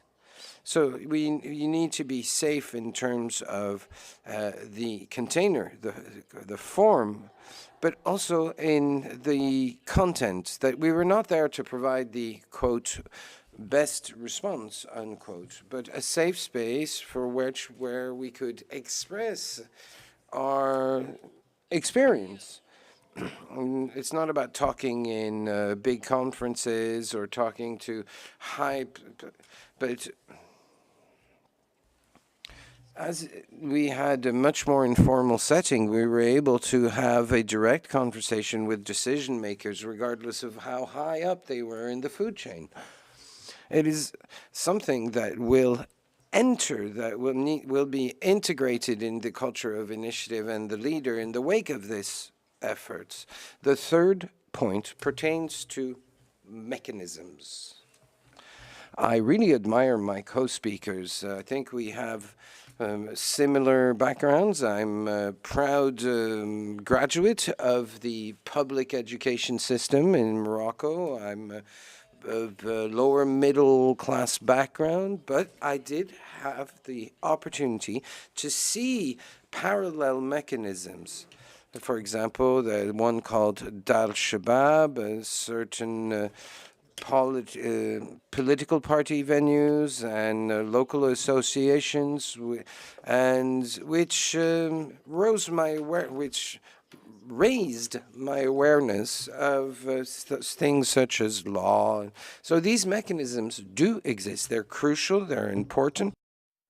And without them, you could not produce a young person who, when sat at the table, would have something to say and would actually bring significant value to the conversation and be catalytic agents of change. And I think we're starting to become a bit less young as we're now hitting our early 30s. It is up to you. We did it. You can too. It's not just about claiming a seat at the table. You have to actually have a message to share. And I'm not trying to flatter anybody, but I know that Shema and all of you here, if we are here, it's not because of a quota. It is through meritocracy. We are decision makers who work with partners who trust us and with whom we develop projects and initiatives. And when you look at the return on investment, you can see that it works because we're all sat around the table. I was going to say drop the mic, but I'll give the floor now to Anas. Before I give the floor to Anas, thank you for highlighting the importance of the mindset. It is crucial in the workings of all the institutions in the room today. It is crucial that we have this thought process. Am I fully committed and effectively engaged with the young people around me? Have we made enough to include the most vulnerable, most marginalized young people? Do we understand what they need before making proposals?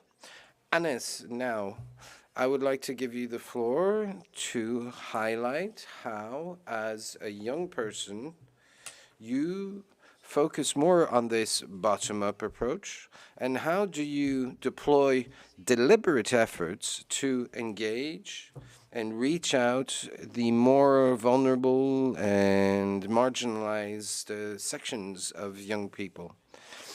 Thank you very much. It is quite difficult to follow through after the fantastic speech by my co-speaker when it comes to the issue of development. This said, I am delighted to see that we all share the same opinion, that young people, their place is at the heart of development policies and at the development system, as it were, which is why we try, each in our own way, to include young people at the heart of our programs. Citizens,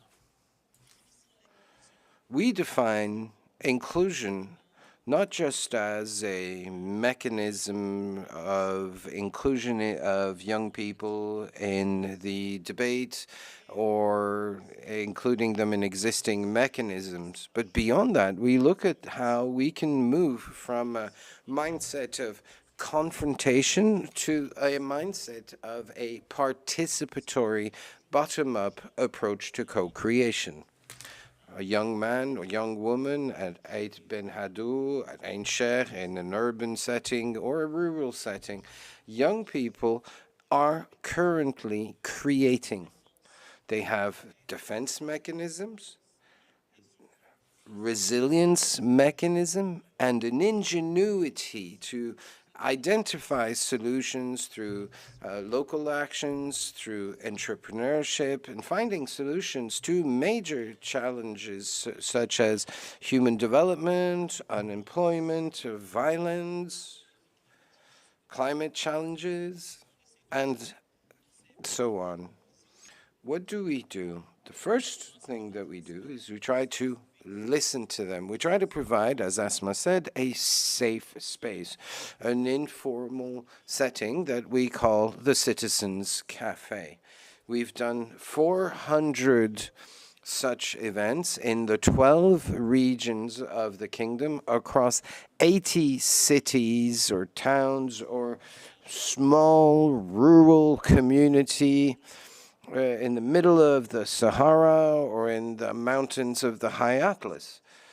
Through such Citizens Cafe, we try to listen, identify the pressing issues that the young people are confronted with. How do they respond to such challenges, and then provide them with training, support, and capacity building to not provide answers, but for them to support and coach their own solutions. I believe the solutions are there, that we need to provide local solutions to local challenges without reinventing the wheel or expecting the powers that be to land from on high with perfect solutions that do not exist.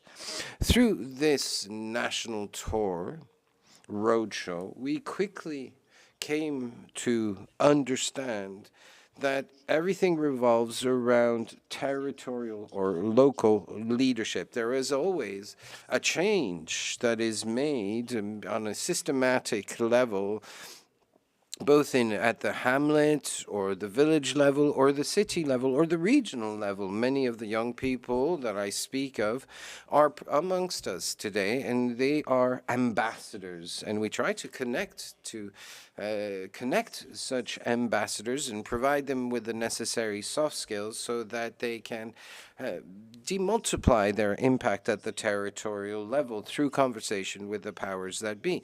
We also try to modelize and map the dynamics of change across these territories, these localities, so that we can have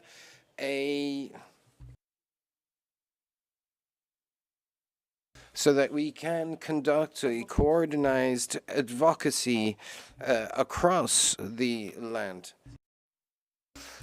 And we stayed true to the recommendations of the young people across the kingdom, and we have tried to commit at their side to a bottom-up approach to development.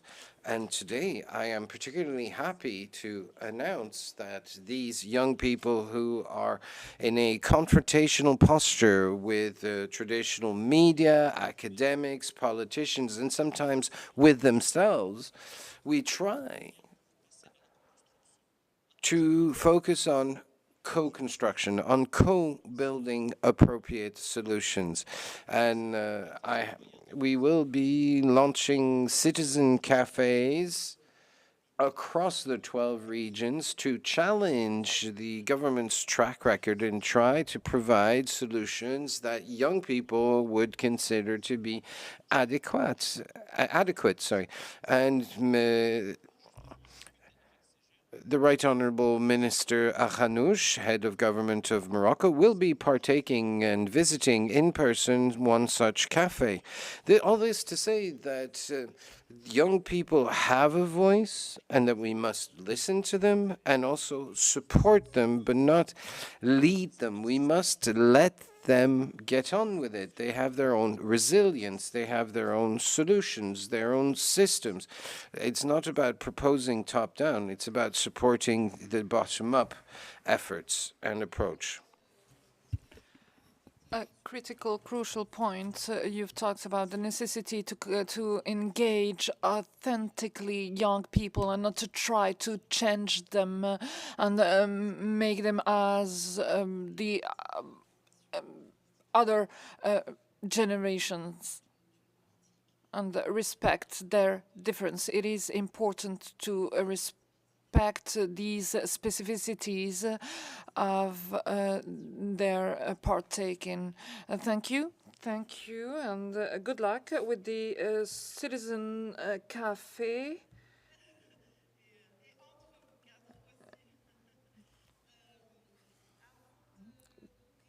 Before giving the floor to the to open the discussion, I would like to you know that you have representatives of associations, NGOs, other young people that don't know, maybe they don't know how to engage, how to participate. What are the recommendations you would like to formulate?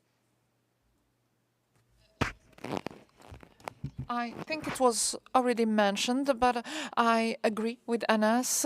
The best initiatives and the more efficient leaders that you can capitalize on are the ones present in the regions, small towns, small cities that are not seen.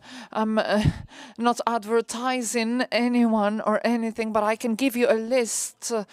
These are the people that can be catalysts for the network because they know how to do. Their community trusts them, and they know if this person is present, it means that the young people have their place. They can. That's the first recommendation. The second one is to be very honest. If we want to engage young people, we need to speak their language.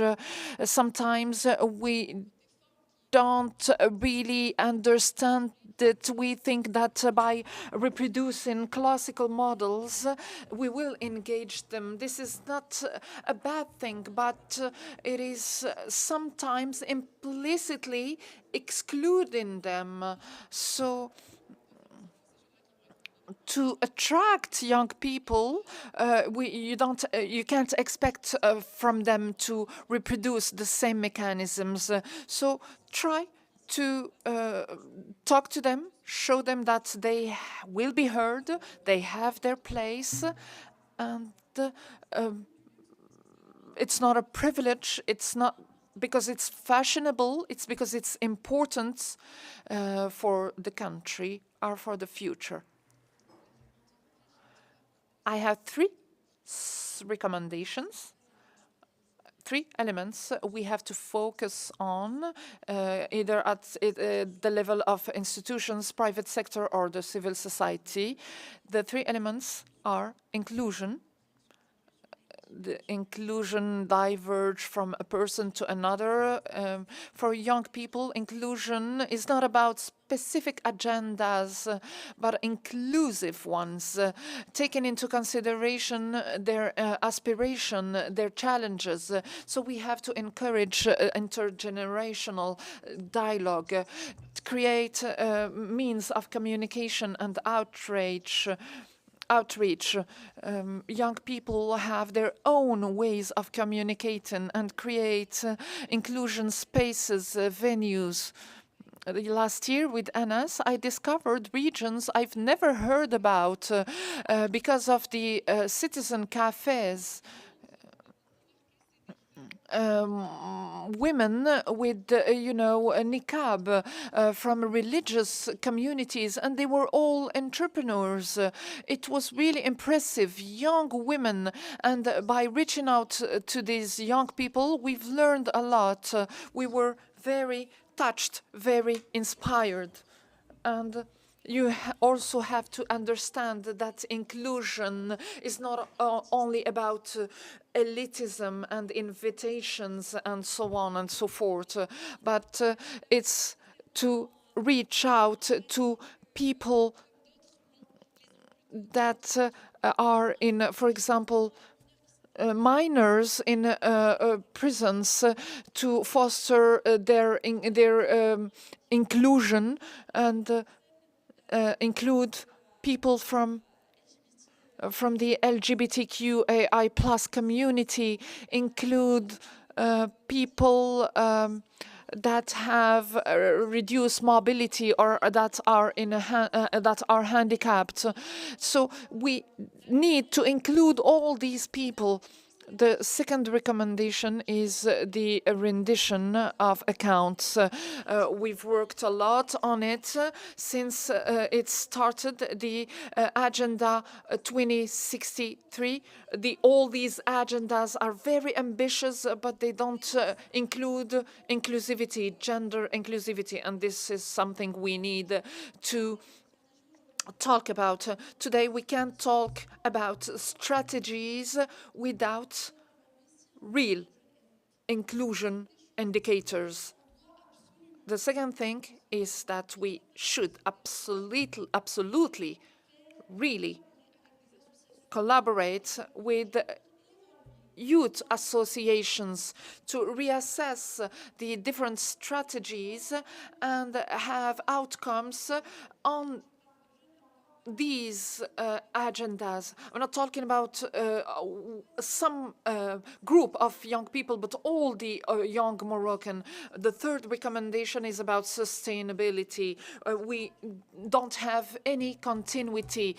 Sometimes it's a budget problem because we didn't project ourselves and made the right budget. So this is a call upon other institutions to work on their budget. And the other element is that we need to be sure that if we create committees that will implement these strategies, we need to have permanent representatives of these young people. They will collaborate, they will suggest, and they will help for the implementation. For these strategies to be successful, we need to share and to include young people. If we take into consideration all these elements, we can talk about inclusion and we can talk about young people as catalysts for change. And I hope to see these changes not only in the Axe, Rabat, Gaza, but beyond it in all the regions in Morocco. So you, young people, advocate for your region, for young people from your area to be part of initiatives, bigger initiatives or big initiatives like this one. We integrated many young people in our programs, and they required quotas. And so young people can really be a catalyst for change in Morocco. They just have to be audacious and have the courage to speak up. And thank you.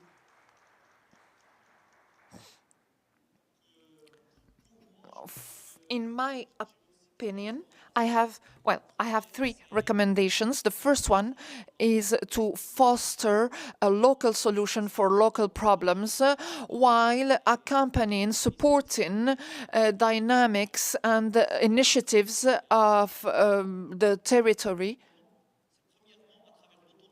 Through empowerment, through these programs, we are drafting, we are launching. This is how.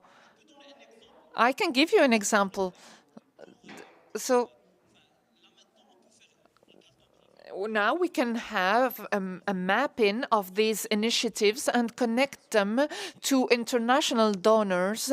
These initiatives don't meet usually the criteria of eligibility of international or sub-grants donors. Why? Because they don't know. They weren't trained. Sometimes they have illiterate people that start initiatives.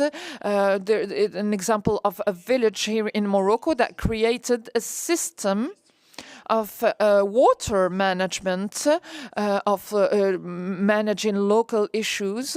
They are all analphabets, illiterates, and these people need support, first of all, by vulgarizing the knowledge, giving them the necessary knowledge, and the how is by having this give back and this commitment of young people and people that are working in the private and public sector through loans, micro loans or training loans. And we can also, I did this in my first experience in Tifelt. We had an association named Tifelt Young Leaders.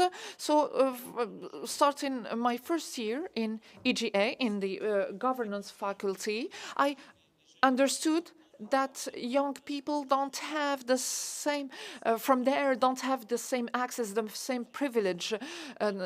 So I tried to make these solutions more and more local. So if we do this with all the workforce in the private and the public sector, if we can encourage these people to give back, give their time and energy to help these people, I think that it could be done. The last thing I wanted to talk about is to systematize the measure of impact.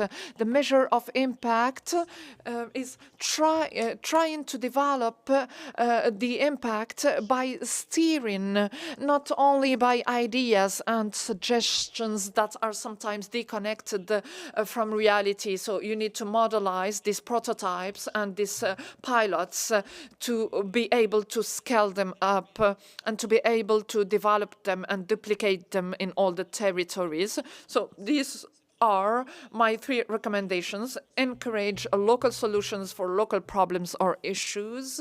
Second, systematize the engagement or the commitments in the private and public sector. And the third recommendation is to strengthen the measures, the measuring of impact. Talk about programs with sustainable impacts. And thank you. You agree with me? It was because the associative word that we were able to enhance our soft skills, our knowledge. But unfortunately, this word is facing many challenges. First of all, the creation of NGOs, the bureaucracy that don't help the creation of these associations. So we need to go further to orient ourselves towards digitalization. The second element, I think we have more than 200,000 associations, but not all of them have public status. And sometimes we forget that these associations can help face some challenges. Imagine if we launch a program, professionalization program for these associations. If these associations can recruit only one person, they can have a greater impact and fight unemployment. The third recommendation is about taxation. The NGOs or the associations can maybe we can revise or assess their taxation model and the access to financing. When talking about financing, when I'm saying financing, I'm talking about the public financing. And an advice for young people. There is nothing more powerful than that a young person around a table with decision makers bringing important information about important or precise subjects. You need to have the right information and share it, and have the courage, the courage to share your opinion and share the information. I was happy to see that some institutions are visiting other regions than the Rabat-Casablanca axis. And thank you. I wanted just to give an example for Mr. El-Ainawi. In the Friedrich Naumann Foundation, we have a project, the 4th edition, Tizwa project. Tizwa means the bee in Amazigh. We have chosen this name because it's entrepreneurial incubation in rural areas. So it's a community of young people having projects, and we try to study and help them in all the incubation process. But we adapt the help for it to meet their needs. We have, for example, we use Darija. We help them in financing their projects, and we base the whole process on the skills they have. Like, for example, the production of honey. We have also projects. We help them create companies or projects for textile. In the Tizwa project, we have the Tausna. If you have the opportunity to go to Ait Ben Hiddo, just before going to the palace or Qasr, you'll have a restaurant created by all the women of the village. These women didn't really knew each other, so they created a cooperative, and they wanted to change their community. It was at the pandemic time, but they wanted to do something that can be attract tourists. So they decided to do a restaurant. One of the women inherited a land. A third one had an oven, and they started to collect. Each woman brought something to start their restaurant, and with our partner, We Speak Citizen, contacted retired citizen German chefs, Michelin chefs, that came to Ait Hiddo and helped them, trained them to, produce bio food. And this restaurant today is one of the best restaurants in the region. 40 women, these 40 women every day open this restaurant and work every day they earn money, and today the restaurant is a reference of community work, of collaboration between women, and the outcome of just to use a solution, local solution, and implement it. I have many other examples in all our boot camps from 7 years. Each time we organize a bootcamp, we don't give them certificates unless they organize an activity. Every young person is responsible to achieve something, to share knowledge. We have today alumni of our projects, and they created opportunities and they launched projects themselves. Thank you, Shaima. Thank you for this example. You can contact them after the debate, after the panel, if you want to learn more about their initiatives. Now we open the debate. 2-3 questions maximum, because we are quite conscious that we are standing between you and your lunch. We have 2 men. I'd like to have diversity, so women, please.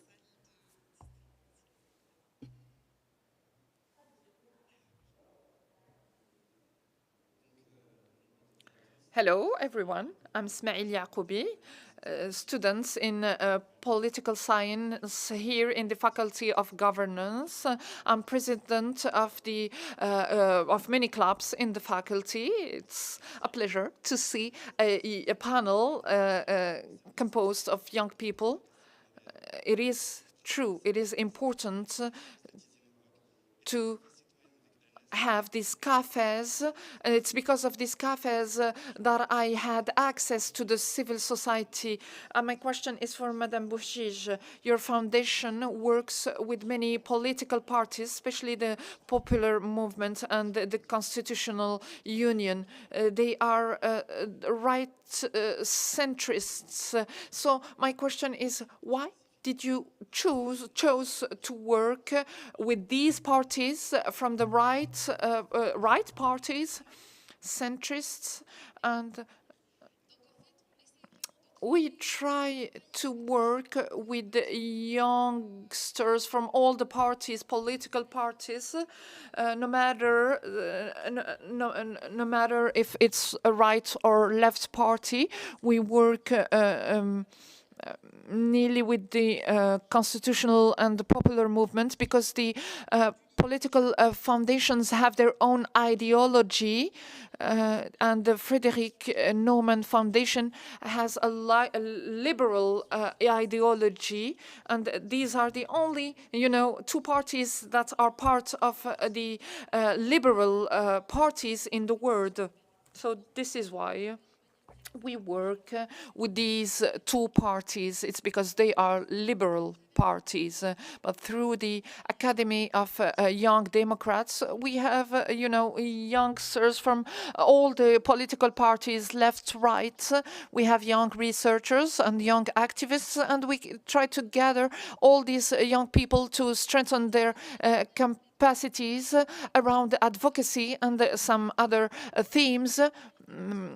We have already worked on themes like training young people to create their own electoral program. So it's not just because we wanted to, but it's because of our ideology. Thank you. We'll take 2 questions and we'll answer them after. I am Professor Yassine Sarah from University Hassan II, in charge of entrepreneurial pool. I work with young people a lot, and I seize the opportunity because there are many actors present, stakeholders present today. How can we create an ecosystem, an inclusive ecosystem for young people that will allow them to develop and to participate and to partake to the socio-economical development of Morocco through maybe entrepreneurship, through social actions, and so on and so forth. And thank you.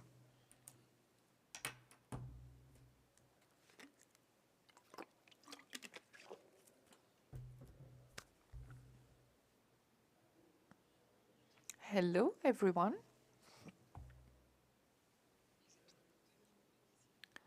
We have 2 microphones circulating.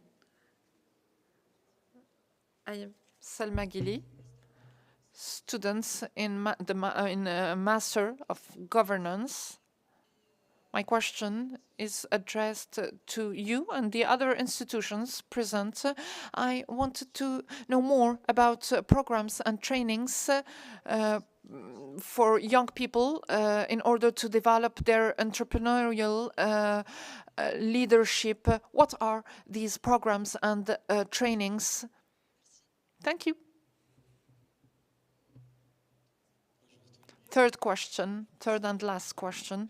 Thank you for this beautiful opportunity. I'm an alumni of Youth Leadership Program of the UNDP, and I'm an entrepreneur. I represent my startup, DG Warid. It's the first African Arabic platform on testing before buying. You're talking about young people, catalysts for change. So, if young people are present, their presence is essential because young people have their own ideas. So, what I wanted to ask is that last year I partook to more than 40 workshops on the strengthening of capacities, hard skills, soft skills, and other skills. And I'm looking for a collaboration with the panelists to have more impact and to focus on other regions of Morocco. I'm talking figures. These figures, I'm talking about, the benevolent skills. I would like to collaborate with you, and thank you. Thank you very much. I suggest that Hatim and Anas, you take the first question, and do we have any volunteers for the third last question? Well, when it comes to an inclusive system, you are a teacher. I think you should start there. You have to make it known amongst young people that the university itself has inclusive youth policies. You also have to communicate amongst young people that there are no discrimination policies, that sometimes young people are a bit shy or feel a bit embarrassed about speaking openly. And this is also aligned to what Asma mentioned about creating a safe space. I think you should also have this continuous process of generating debate on such issues, not just as part of of education, but also when it comes to the professional careers and professional lives of young people. I think we should build on the concept of developmentally speaking and have weekly or twice a week conversations. And these young people should have access to the relevant information and the kind of knowledge that will help them invest in themselves and in the future. I really think we should start by university, adopt inclusive policies, and create safe spaces for young people to express themselves. Thank you, Hatim. I agree.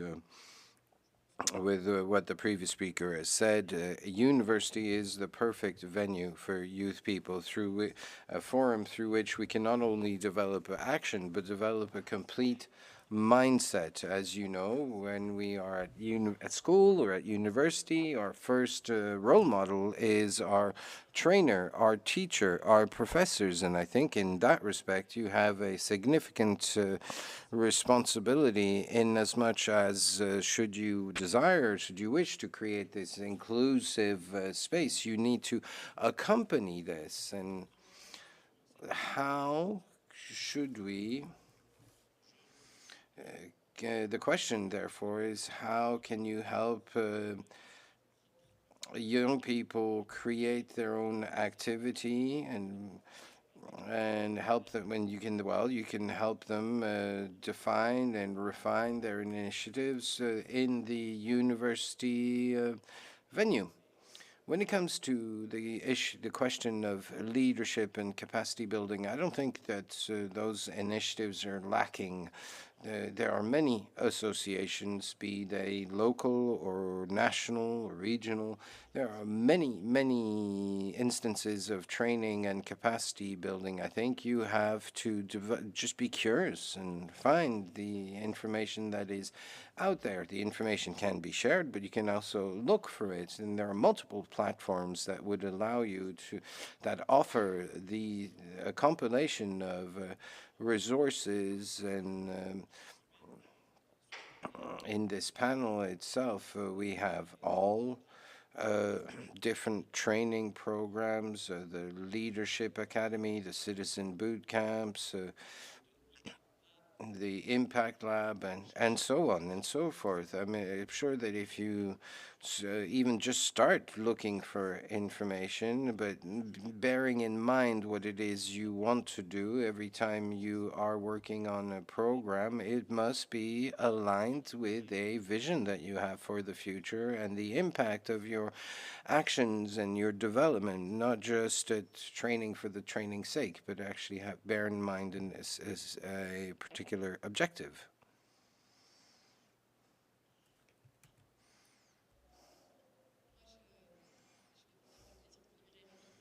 I'll be quite quick. I'd be delighted to share with you after the event names of clubs. I think you should look first to your university club, but I think the best way to train yourself is to roll up your sleeves and find and do something short and doable in time and scope, and because it is in the field and through the action and working in your field that you will really train yourself. I mean, this is really the best way forward and the best way to train yourself. I thank you very much. I shan't try to resume all the different points. I'd like to invite now all the participants to feel free to come to approach our speakers and get all the information that would allow them to get the most out of these exchanges. Thank you very much to the three institutions who have hosted this event. Thank you very much to the panel for this very rich a few closing words. Yes, just to this initiative initially, developmentally speaking, did not have this granularity when we started it. This a project in and of itself, I see that it does generate quite a bit of emotion, and many people are motivated. But if the Morocco does not want to treble its GDP per capita, you have to speak to public policy. I think you mentioned key words, including leadership, for things to change, for dials to move, even in small projects. And you spoke of leadership and methods. We clearly need methods. We need to be organized to ensure that we don't have just a random or folkloric development. So we need method for impact. We need to integrate the different points of view within public policies. But all this is complex. If this were easy and the recipe available in your neighborhood pharmacy, everybody would doing it, and it would have been done. But it requires detail. It requires attention to detail. The devil is in the detail, and we must say that administrative bodies are not necessarily detailed focused. I consider myself to be a young person. And time goes on, but I think being young is also a posture. I think we need to think together about the method. We are here in an academic institution of applied research and the policy center, part of a university campus, and this is something that we try to pass on to our students. So the question is, what is the method? Yes, there is an emotion that makes us feel good, but then there's the reason that also helps us to move forward, and we need to balance the two. The method also speaks to how are we going to work. We know how to set up policy labs.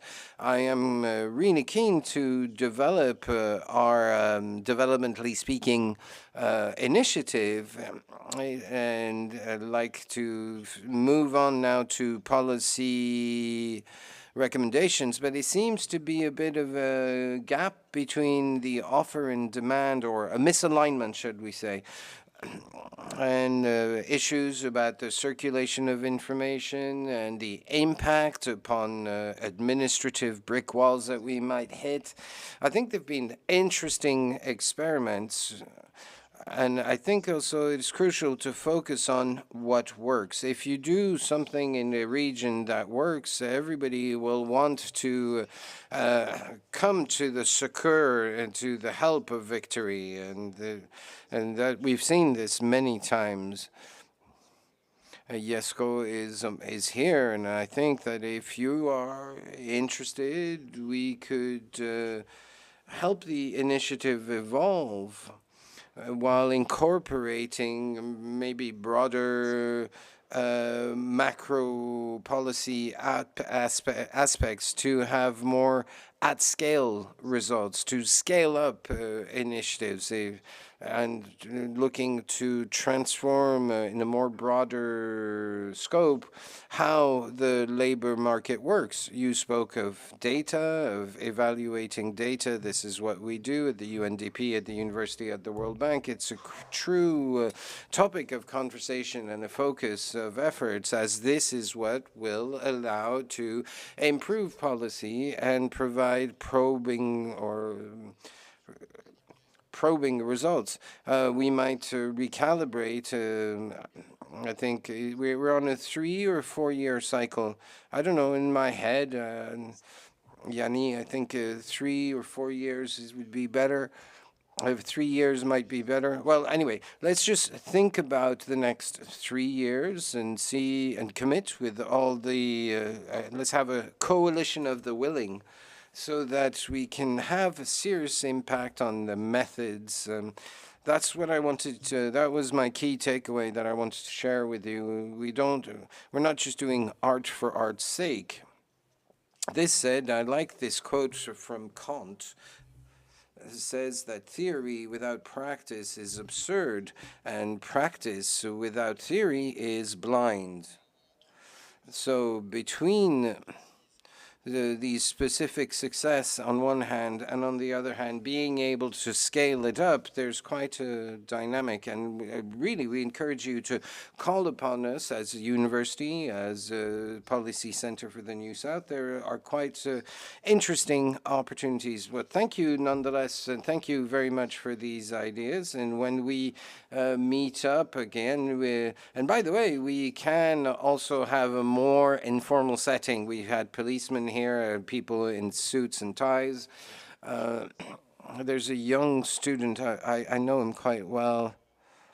We also create spaces and venues and forums in the university. And I think you put your finger on something that is particularly important when it comes to the responsibilities that the universities have.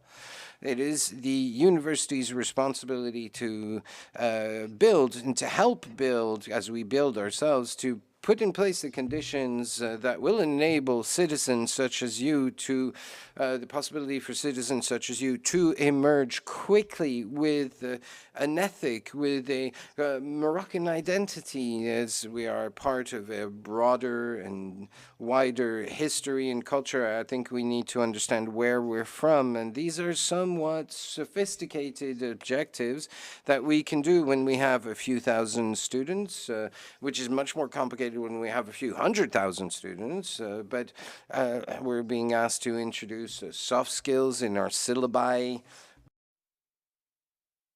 And I think we can get our act together and organize ourselves. I think that today's policy of devolution of academia across the regions and trying to work hand in glove with the academia, we need to work closer with them. We need to work hand in glove while we each play the role and rise up to our responsibilities. I think I can speak in your name, Jesko, about commitment. And anyway, thank you very much. As I think I'm going to be the MC now. Okay, yeah, we need a group photo. If I could just share one thing that might inspire some of us, I think you will be delighted, Mr. El Ainawi. As part of the success, we have actually created a policy paper on how to facilitate the transition from informal to formal. Be delighted to share this paper. Also, we have also been inspired by youth, by the action of young people, to create a document that was drawn up and drafted by young people whom we have supported, which is called the A to Z of Citizenship in 12 Steps. So once again, thank you. A quick panel picture, and then we ask all the panelists to join us, all today's panelists to join us for a group photo.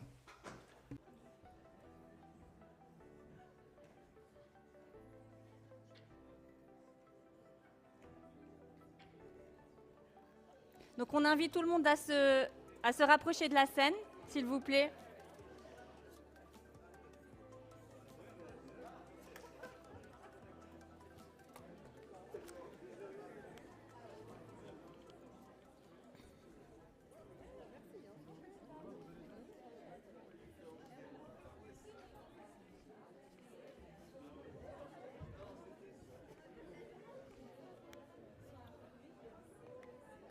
Ça va.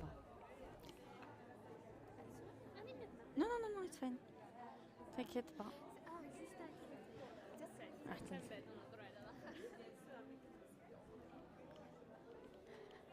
Alors, on vous invite à vous organiser sur scène. So, could we have all of today's speakers and all the attendees?